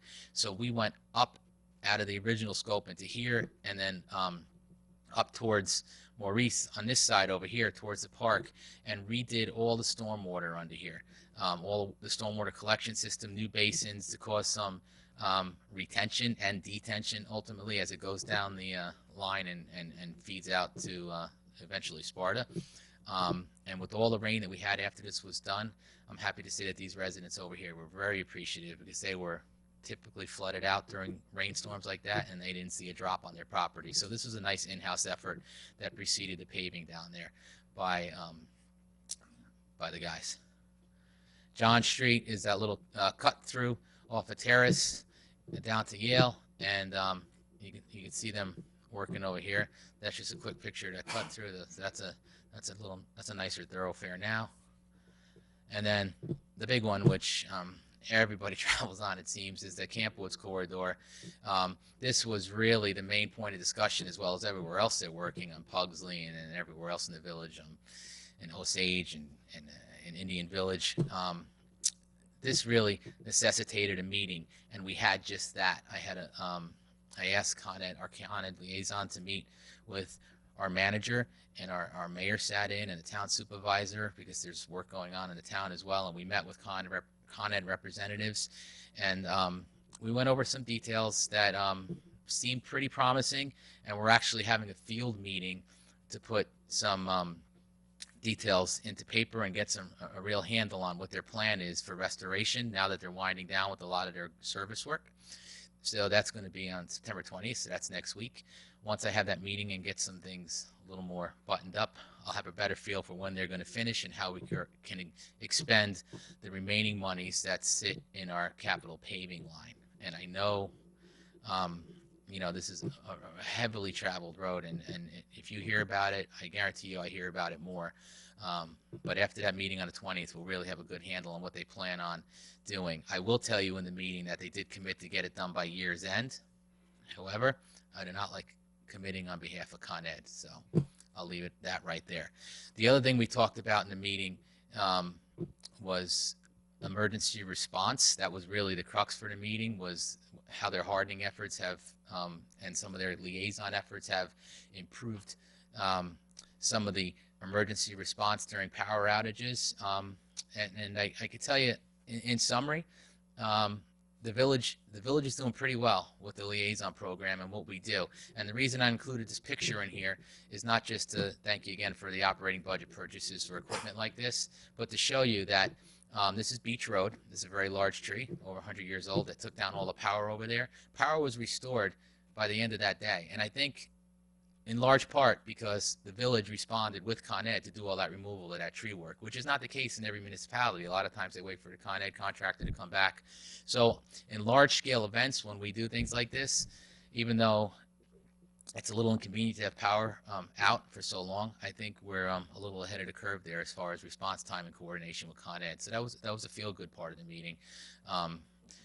We'll get back into the not feel so good on the 20th, and we'll try to keep that moving along with the paving efforts. And speaking of emergency response, I really just wanted to throw this in there to give another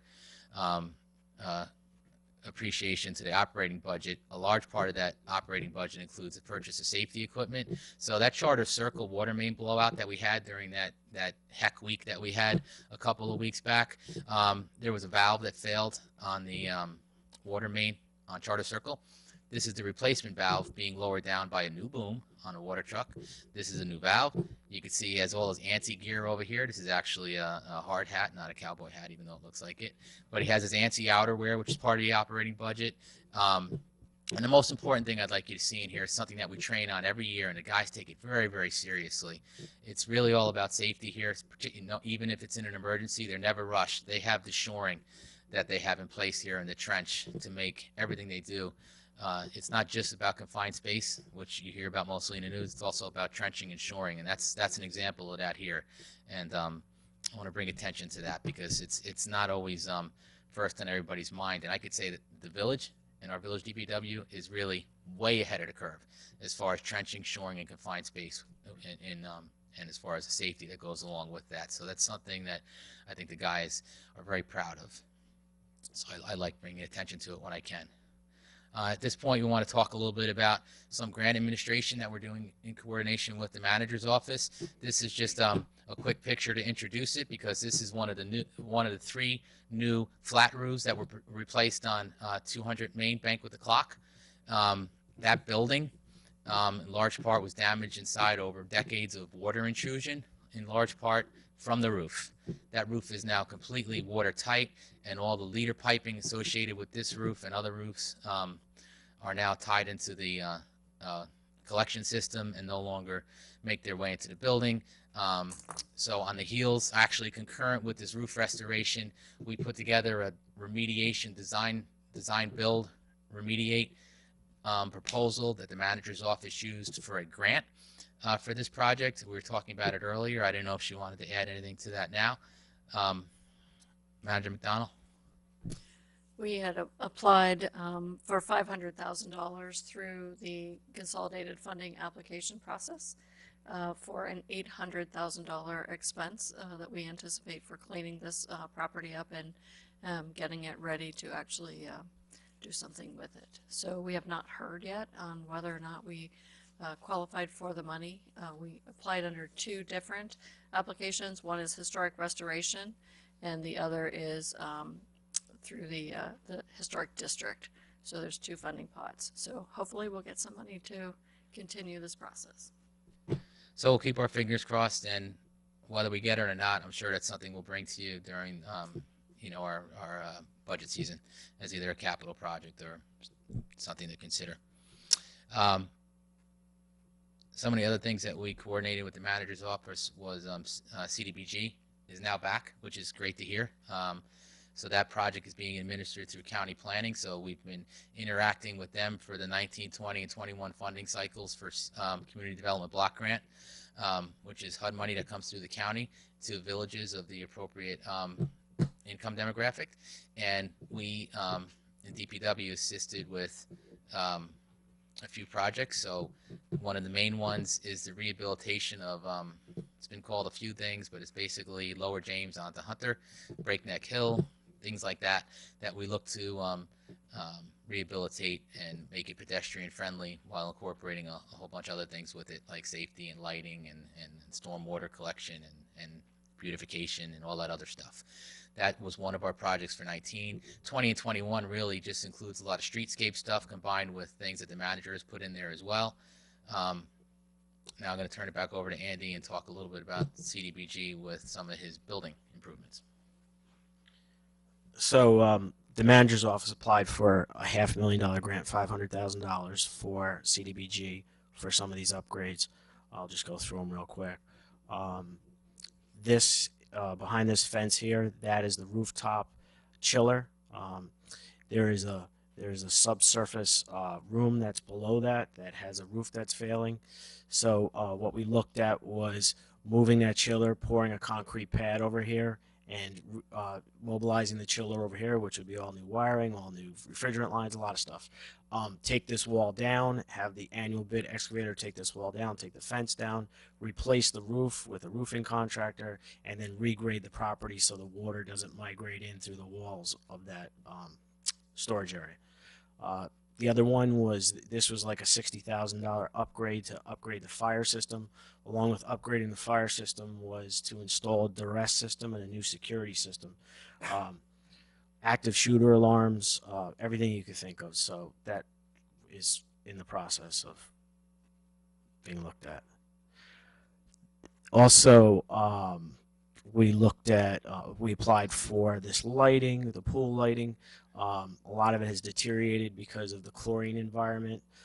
So we looked at applying for all new lighting through the whole facility. It was like 50 lights. Each one of these lights are $2,500. It's very expensive.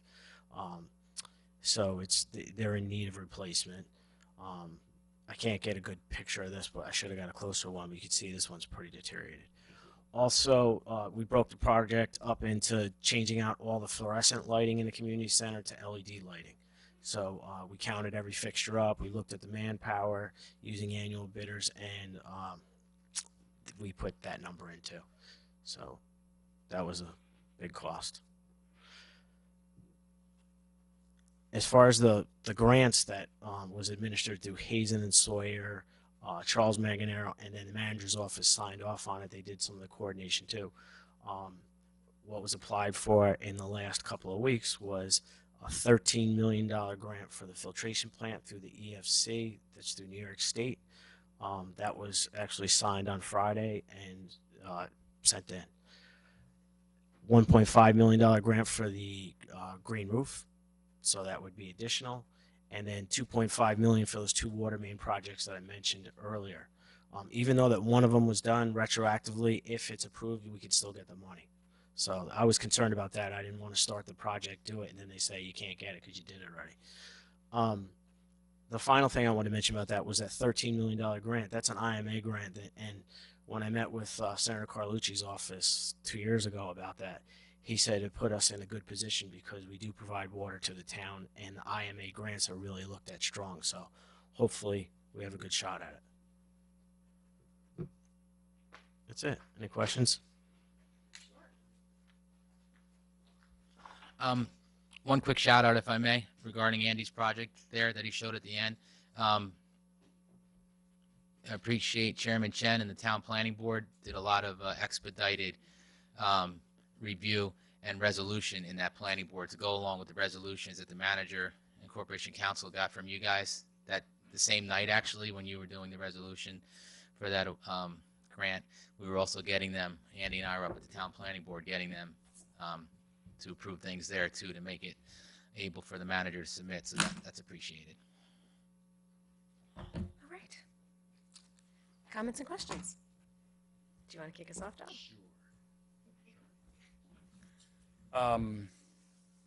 Thank you for the update. There's a lot of good stuff going on there. It's making progress. So what happened with the bridge? I mean, I know the plan was to kind of get it done by the fall, and then can you talk a little bit about, like, I mean, were there logistical challenges? Can you get into any detail on why the delay happened? Or Well, I won't go into too much detail because we're still going through some things right now. okay, But suffice to say, there's more parties involved than just the general contractor. So there was some coordination that was maybe not done as it needed to be done outside of the village's responsibility. So we're getting there. I think we're close to getting back on track, and there was work, pretty active work going on there today, and we had a job meeting that brought us back into an end of year completion. But it would be short-sighted to commit to anything. right. I wasn't asking for a date. Yeah. So, I mean, are you pleased with the work that's been done? The work that's been done has been limited, but I'm confident that with the team that we have in place, the work that will be done, we will be pleased with at the end of the day.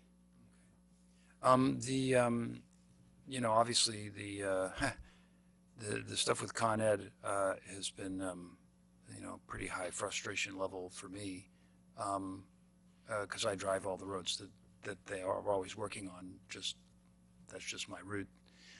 Are Con Ed giving you any sense that they're going to be communicating better about when they're going to be doing things and what to expect? I mean, it just seems like, you turn around and they're just digging up another street, and it'd be great if they could obviously tell us, but you would think that they would want to communicate with their customers. I mean, the real absence of any communication from Con Ed about anything. And because they don't communicate, they come right to, us. And so, seems like we're taking a lot of heat. And this isn't a criticism of you or anything else, but in your communications with Con Ed, it sounds like you're getting pretty close with them. I mean, is there any way we can get stuff up the line so they can communicate better with customers? I'll answer the first part of that by example. This afternoon, I received a phone call because the communication is there, but you can communicate really well, but if the information isn't solid, it's just really just being cordial. So I received a call today, and a cordial call asking me about the Claremont School area and what they can and can't do because it wasn't part of their original permit submittal for the road openings that they submit to us, but they do need to do it because engineering just told them that they do need to do this replacement and it needs to be done now. So you really, as a municipality, you can't get in the way of an emergency gas repair, right? That it is what it is, and they really have the ability to call the shots there, and they do. And I turned him on to the superintendents of buildings and grounds because they're interested as to hours they can dig up Claremont, which, as you know, at this time of year is crazy busy at the beginning and the end of the school days and all the time in between. So that's just one of those things, and that was not on anybody's radar, like you said. The things that are on the radar and the things that we track, we do we do have the insurances, we have their permitting, we do all those things, and we have, and maybe the mayor can attest, or the manager can attest, it was a very cordial, promising meeting. But at the end of the day, it's a deliverable that really matters to you guys. And again, we're meeting on the 20th. I think that's Thursday, right? It's next Thursday. And hopefully a lot of good things come out of that. And from a financial perspective, hopefully they were indicating that they plan on really putting their best foot forward as far as restorations is concerned, which would allow us to pull away some of our efforts that we're going to be put into that area and use them somewhere else. So I know it's been, I don't want to say this pun, but I will, a tough road this summer. And I think at the end of the day, if we get to the end of the year with a lot of this restoration completed, and we get the collateral benefit of being able to do more streets that we didn't plan on doing, which I was discussing with the manager earlier today as well, that'll be a good thing. And there's the peace of mind that there's a new plastic gas main under the road with new services going to all the houses versus the old gas lines that were in place that seem to be leaking everywhere. And I guess my last question really is just around the, the county sewer line and that whole thing. It sounds like I guess they put in this thing, and then it turned out this whole area that was kind of up the line ended up failing. Is that what happened? More or less. I don't know if one caused the other. So we're not. It's not our project, so we don't get too much into the weeds. But at the end of the day, we're not going to really accept them just fixing it and backfilling it, because what the village noticed after that failure was the odor came back. So they obviously had an issue with flow and off-gassing somewhere. So they the county did communicate with us, and they listened, and they held up, and they actually went in and cleaned all the debris that they ended up finding in the line after we complained about the odor again. So there is a good communication there. We just have to make sure it finishes. As I was discussing with their project manager today, the large part of the project was completed and completed well, but it's all this little finish work that you want to make sure gets done right, so you don't spend whatever the county spent on that job, $1 million, and not remediate our main issue. Well, our second issue, which is the off-gassing. The main issue is the surcharging of the sewage into the Hudson. That's the main issue. That is remediated. The odor is a very big issue as well, and we want to make sure that that's remediated when they're done. Thank you. Thank you. So I know you came before, and you talked about Broad Avenue, and I think there was there's a gas leak, or is that going to be resolved in your September 20th meeting? No, Okay. it's already resolved, Okay. or answered, I should say. Okay. Broad Avenue, one thing we didn't talk about in the presentation, which I'll do now, is before the paving, Andy's guys went and replaced all the lead service connections. So I think out of the 200 that are remaining, there's maybe 100 more, 150 more in all the distribution system. They are tested regularly, so there's nothing anybody be concerned about as far as lead in the drinking water. His guys are on top of that every day. But when they were doing the digging, they noticed a gas odor, and Con Ed came and noticed a service leak. At that point, they brought in their engineers, who investigated the line on Snowden and deemed that line is slated for replacement. But they don't just replace it when gas leaks. It has to go back. They fix the leak per se. No, Broad Avenue. Broad, I'm sorry, Okay. Broad. They go back to engineering, and it sits in there a year or 2 or 3 until they decide what they're going to do as far as engineering to replace the line. So we are not going to pave Broad. We did replace the lead services on Broad. That was done, and the gas leak was fixed. But now the gas main, according to most recent reports from Con Ed, is slated for replacement. So we're obviously not going to go and level and pave that road to have them come in and dig it up again. We did go in there and touch it up, so the work for the water service is smooth, if you will. But now we have to wait for Con Ed again, and until they tell us what they're going to do there. That's happened time and time again. Like Pleasantville Road, we did some work at the Pleasantville Road pump station, and we were scheduled to pave Pleasantville Road, and Con Ed, we found a leak, and they're like, all of a sudden it's like we need to replace the whole main, and that's why years ago, we had to wait on that project for paving. It's like every single project that we get into and we check our own infrastructure, we change the water, or we do sewer remediation, Con Ed doesn't get involved until late in the game, and then it delays our paving. It's not good. And we do send them look-aheads. They ask for it, we send them what we're thinking of doing. It's just that sometimes the feedback needs to come from different departments within Con Ed. There's engineering, there's gas, there's other utility, there's service work.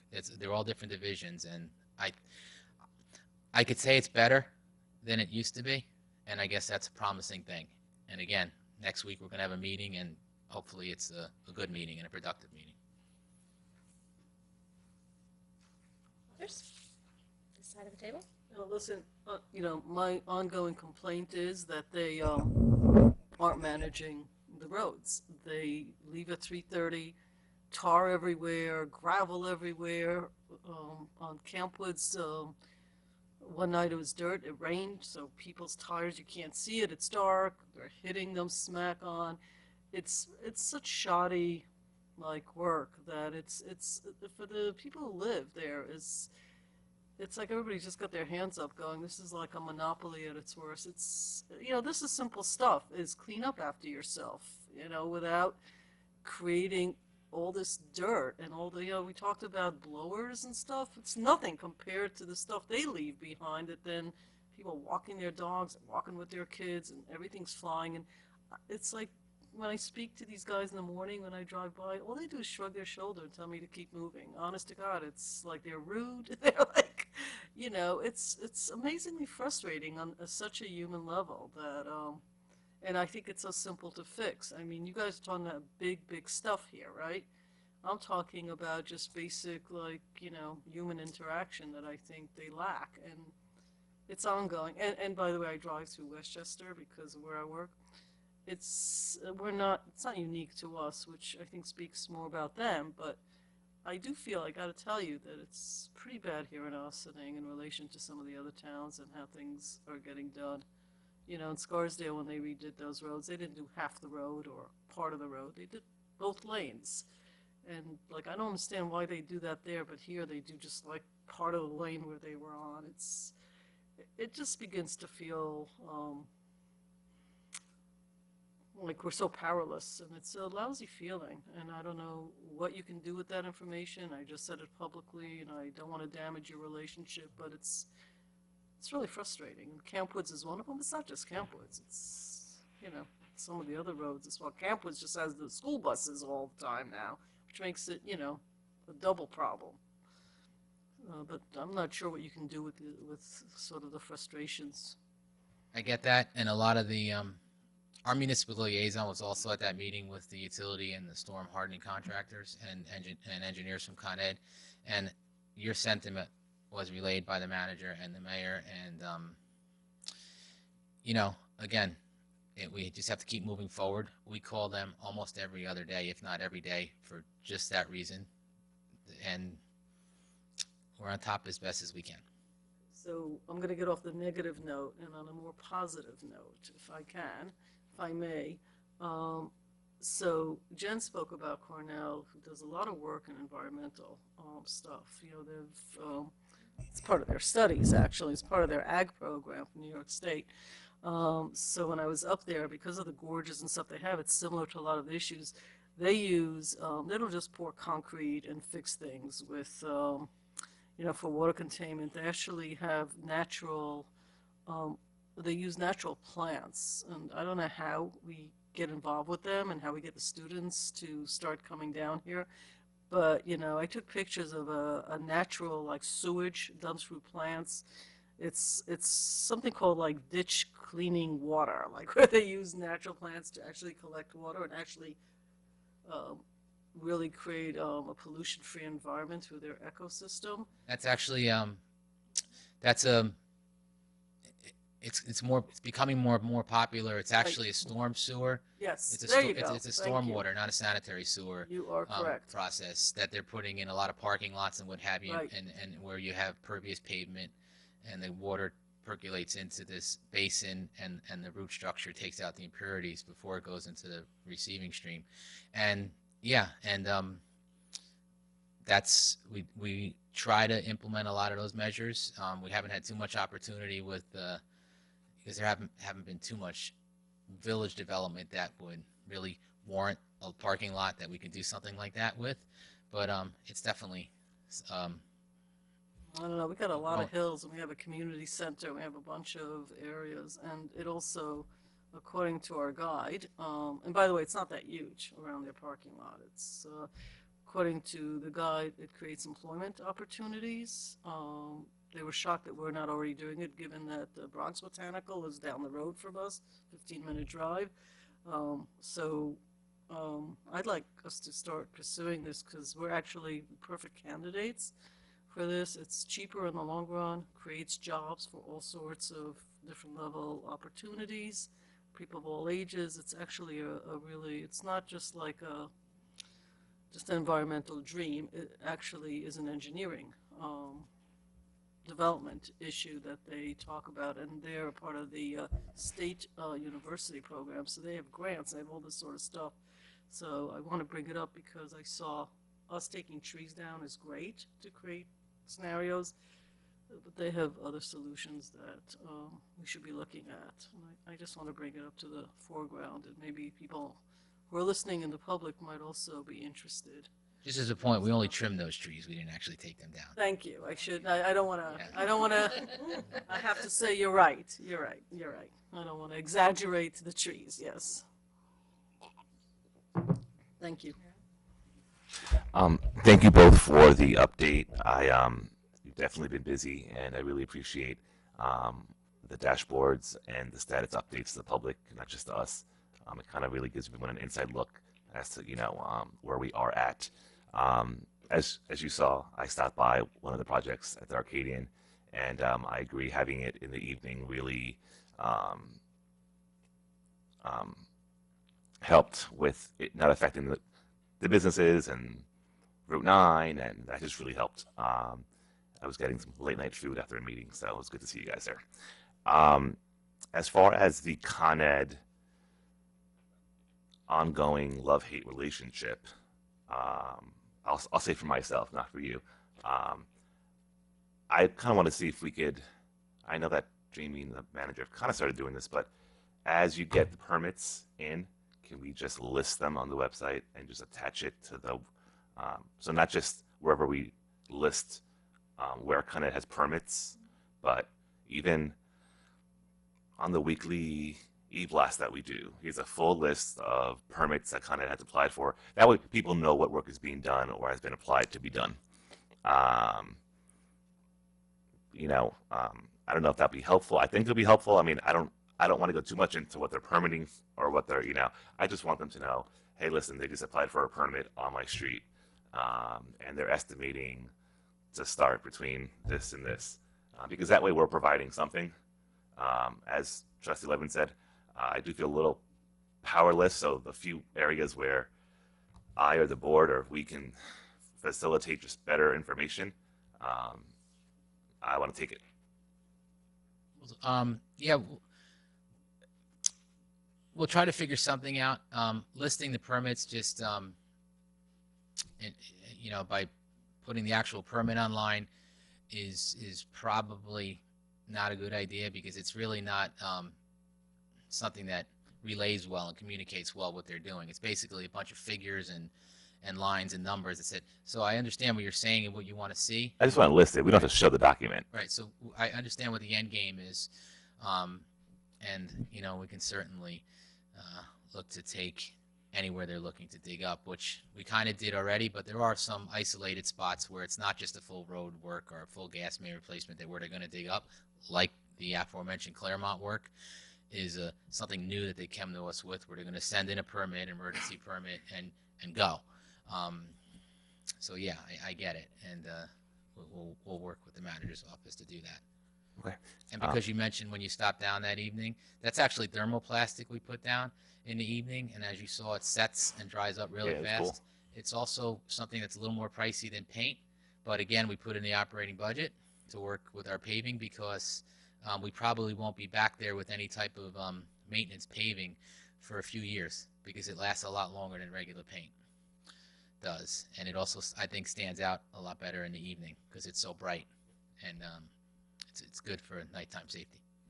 Thank you. And my last 2 points are just thank you for the update on the completion of us finally taking care of a building that we own that has been chosen to be neglected. And I look forward to kind of seeing, with or without the grants, I mean, what you feel is best as far as how to remediate, since as of right now, there's no set plan that this board has taken for that building.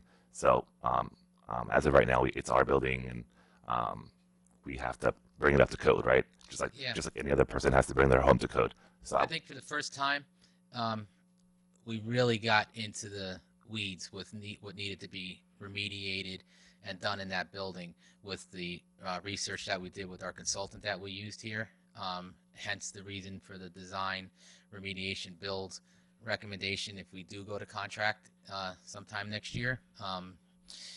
We really, I think, have a really good handle on what's in that building now based on that proposal. So what was used for the grant, the derivative of the grant is real. So I think it's real, closely estimated to what the end cost would be. Well, thank you for that. And then my last question, I don't know if this is to Village Manager McDonald or to you. Are we, Con Ed's a utility, so we can't find them, right? So let's say if Trustee Levin's company did work and it touches public road and she didn't clean up, can I fine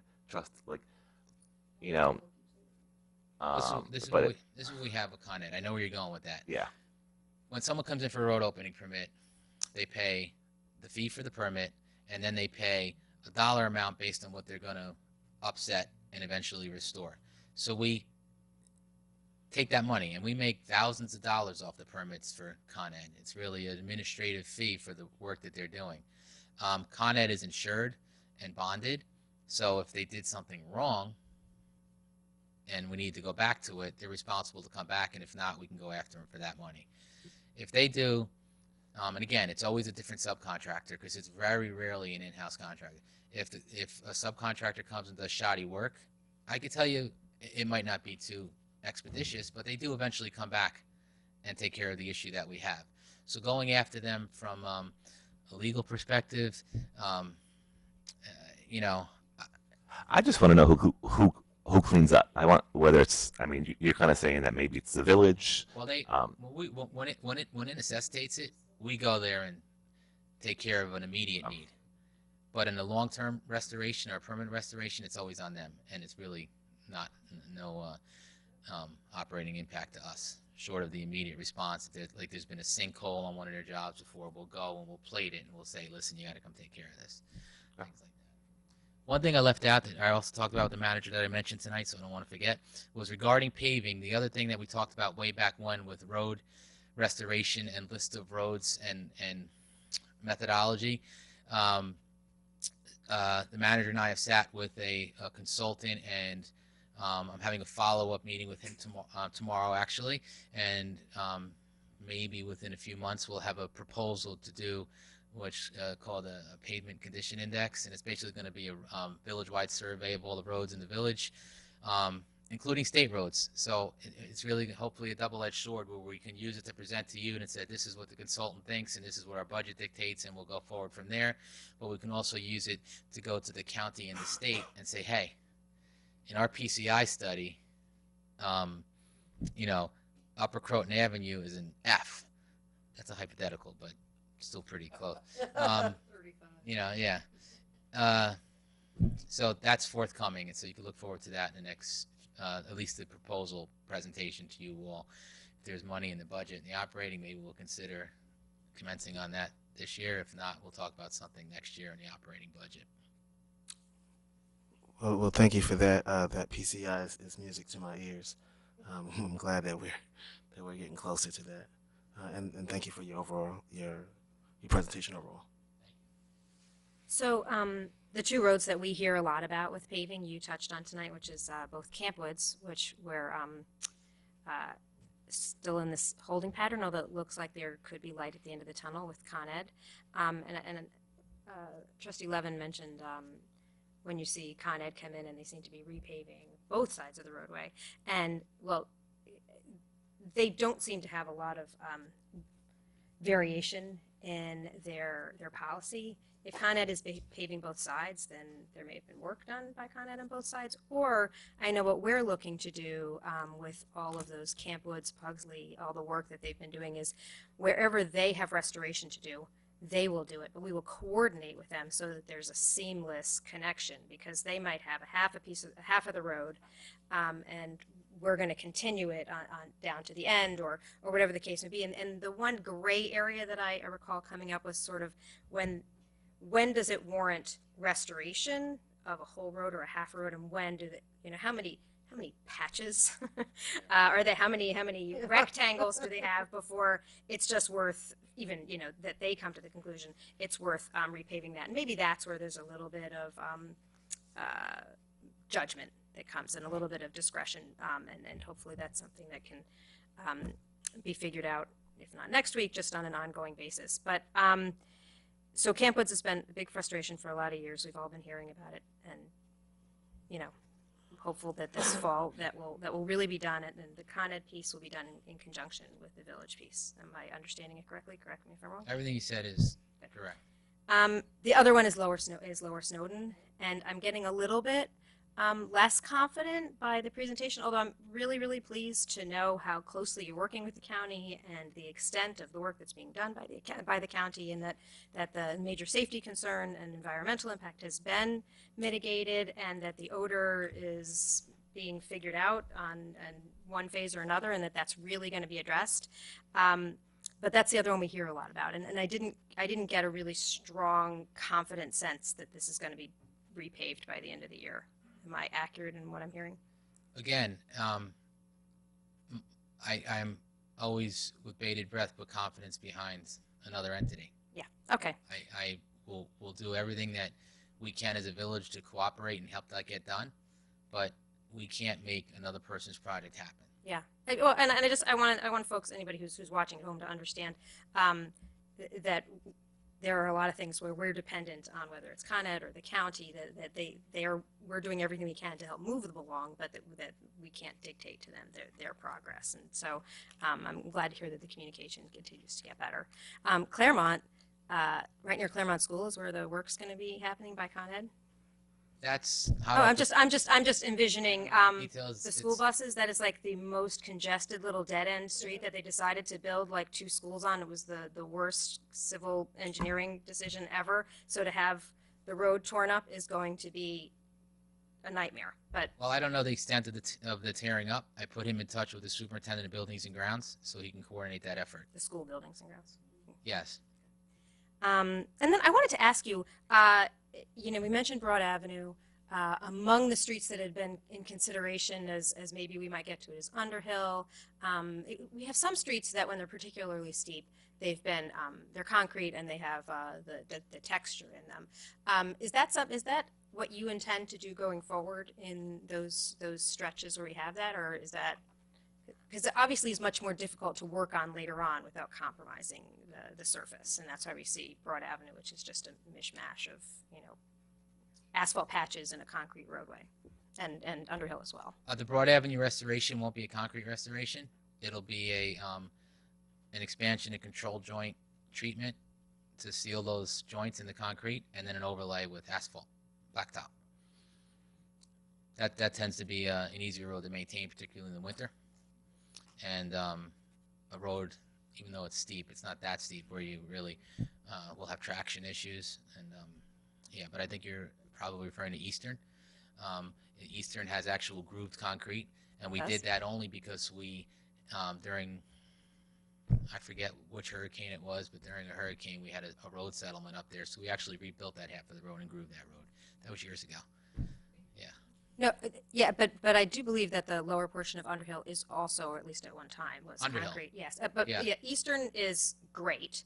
And that's been redone in the not too distant past. Underhill is on our potential list of things because it's quite a patchy mess, and it's also one of our steep roads. I believe a portion of it is, the steep portion of it is concrete. Is that would that continue to be concrete if it was restored? Well, it Is was it not? black. It was no. It Oh, was okay. it was blacktop, and then we put a treatment on top, like Okay. a grit seal coat for traction on the hill. Ah, yeah, Because there was no. a lot of the police have a lot of accident data there, and there was a lot of they come to that stop sign at sometimes a fairly good rate of speed, and when it's raining, they don't stop so well. Is that on your list of considerations for what you might get to? We were going over it today. There's that, and there's a few others, but again, All right. don't really want to throw those out there Yeah, until yeah, we yeah, know yeah. what's going on with Con Well, Ed. it was already thrown out there, so I just wanted to follow up on it. Okay. And then the bridge, we had applied a couple years ago for a bridge grant that had been brought to our attention. We thought we were such a good candidate. Yeah. And we worked with one of our experts, one of the consultants that we work with to put together what we thought was a really great grant application. And we didn't get it. And it was significant. It was in the millions range. It would have funded a large, if not all Yeah. the project. Yeah. And then we said if we didn't know if it was going to be offered again, and if it would be offered in a timing where we would still be eligible to apply for it. Do we know if it's been offered again? If it has, are we eligible to apply for it? It was not in advance of notice to proceed to the contractor, and it is a pre-construction grant. So that grant is no longer available to this project. It was part of the supplemental grant money that the governor's office put in with supplementing CHIPS with Pave New York. That money came to us automatically because it was already pre-calculated on who had CHIPS money going to them. So he supplemented that money with Pave New York to every community. You had to apply for it, but it was guaranteed. Bridge New York was another supplemented CHIPS money that you actually had to apply for with a culvert or bridge. We applied. We did not get the money. All right. Thank you. Thank you very much. Is there anything else, Manager McDonald, that we didn't cover? You want to fill us I in the just want blank? to thank Paul and Andy. They really do an amazing job, and it's such a pleasure to work with them. And you know, they've got lots of long-range plans. So, you know, I think the village is in great hands with them, and I just want to thank them both. Thank you. Thank you, gentlemen. We have 2 items left. We usually have taken a break by now, but these are pretty quick, right? They're pretty quick, theoretically. No, they are. So right, we'll Tom. invite up our village treasurer, Tom Warren, to talk about. So in our code, when we find a consortium where we can perhaps purchase equipment or supplies or something, it says that we have to come to the board and ask you for permission to do that. We talked a little bit about modifying our purchasing program to allow us to take advantage of any of these. So it's something that I just wanted to throw out there to consider. Tom's going to talk about one that actually Paul and Andy found. And I think that it speaks well of our staff, that they're actually looking for ways that they can reduce our cost and for looking for consortiums where we can participate and be able to lower our operating cost. So it's a great idea, but just something to think about. We would like to put it in there that if we find one, we can use it. So anyway, I'll turn it over to Tom. Thank you, and good evening, Mayor, members of the Board of Trustees. And also building on that, Debbie and I spent quite a bit of time on Monday talking about a purchase order policy. That's something that the auditors brought to our attention, that we really didn't have, you know, any specific requirements to have departments issue purchase orders, even though everybody understands that, you know, we do have a policy. It's just unwritten, and so we're trying to put it into writing. And part of the purchase order process is, you know, verifying compliance with getting the price quotes or purchasing under other contracts. So this would certainly help in that regard if we have another contract that departments can refer to in order to help expedite the process of, you know, providing documentation for their purchases. But you know, specifically we're talking about piggybacking off of contracts, which is something that New York State allows. The state law actually allows us to piggyback under any district contract in the entire United States. And when we discussed this a few years ago, we decided, well, we're going to limit ourselves to New York State local governments because we know that they have to bid under New York State law, and we know what that law is, and that they're hopefully being compliant, whereas all other states have their own laws, and we'd have to make sure that those laws are similar enough to New York State law that they're actually putting out the bid, is contracts available to other people and such like that. So we were coming back to the board on specific instances to allow contracts outside of New York State, and that's when we asked for the NJPA contract, the Northern Joint Powers Alliance, which they've now renamed themselves as Sourcewell, so we'll be using that terminology probably in January on our procurement policy. And our procurement policy also allowed the Empire State Purchasing Group, which we haven't actually bought anything under those contracts as yet. And then in April 2017, we came back and asked for permission to join the Keystone Purchasing Network in order to buy the street sweeper, which we'd found under that contract. And we'd come back and explain that we had looked at the process and that it was being bid in a manner consistent with New York State law. So now DPW has found this organization called the Educational Services Commission of New Jersey, which when I went on their website and looked at the members, every single local government in New Jersey, as well as school districts, have joined this. I did call them and they said, yes, we do allow New York State local governments to join, provided that you fill out the application and you adopt a resolution to join.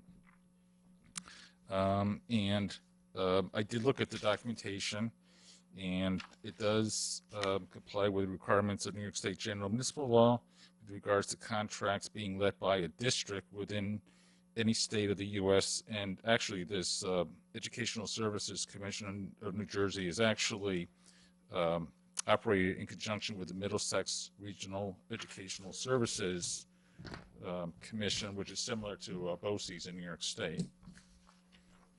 And that the contracts here are available for use by the other governmental entities, and the contracts are let to the lowest responsible bidder or on the basis of the best value in a manner consistent with the section of New York State law. What had actually brought this to DPW's attention is that there's one of our vendors that DPW uses for truck parts and equipment and such that's actually a member of this consortium. But when they looked at the consortium, they found that there were other useful contracts for other truck maintenance and repair services, snow removal equipment, and custodial supplies. And I also looked at it, and I found that there were office supplies on it, and there was stuff that could be useful to the recreation department. There's athletic equipment and supplies, pool supplies. They also include copy machines, digital resources, document management services, printing services, AV equipment, and security-related services and equipment. So, it's like an 8-page list of like almost anything that local governments, generally purchase. So it seems to be good. And also DPW liked it because the contracts actually had specific prices that you could look at and know what the price is versus some fuzzy wording that just says, you're getting 7 to 10% off of the manufacturer's suggested retail price, which is, not very reassuring that you're actually, getting the contract price. So I've concluded that this could be another useful source of, identifying vendors for purchasing under, and it will help with, as I said earlier, with the issuance of the purchase orders and having the documentation.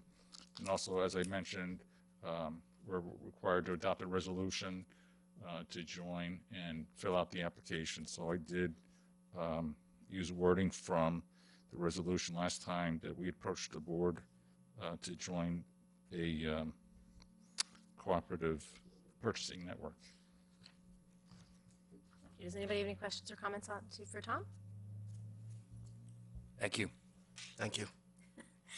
I read your memo. It was very, it's, obviously it serves the purpose of the suggestion of the highway department, but it's also, as you point out, there's a lot of other things that they offer.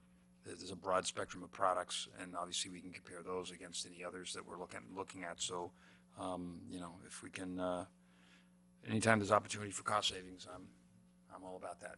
So, thank you. So, Stuart, we need to pass a resolution next? The answer is yes, and Tom has already prepared a draft resolution, which he attached to the memo. So that'll be on, we can put that on for the 17th. Anybody else want to comment before I do? Thank you for the memo, your explanation tonight, and it seems like it's a tool that could be beneficial to us, so thank you.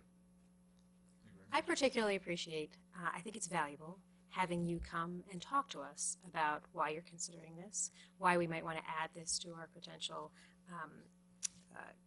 sources for purchases. And, all of us, this is always on-the-job training for elected officials. So anytime you come to us and explain to us what is your process, the thorough review that you've done, why going outside of New York State presents a different set of considerations, and it also, not that you wouldn't always be doing a thorough review and consideration, but in preparing it for us, I'm sure you look at it through a slightly different lens. You have to explain it to lay people like ourselves, and as a result, we are all a little bit better educated on the considerations of that you do in your office, and that in this case DPW or some of the other departments. So I'm glad that we have an opportunity to be part of this process, just from a perspective of having a little more insight into all the work that you do to serve us. All right, so we'll look forward to that being on the agenda next week. And last on our agenda is declaring the surplus for the fire truck that we need to liquidate. Over to Stuart. Engine 101. We have a new one coming in. We have it actually. So the fire department wants to have this declared as abandoned. They're going to use fire line equipment to sell it. We actually had that resolution on last week, but because of the lateness of the hour, it's going to go on for next Monday. I have all the paperwork that's been filled out by the chief, and I think it's pretty straightforward. Happy retirement. I'm sorry, which firehouse is this? Engine 101. Templates. Which one? Independent. Okay. Independent? Oh, okay. The truck's already in service. Okay. All right. And this one is out of service. Yeah. Where has it been living? I don't know.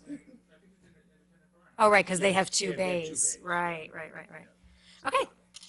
Great. Thank you very much. All right. Motion to, or do we have exec or anything tonight? Advice of counsel, please. Oh, that's right. Motion to adjourn? So moved. Second. All in favor?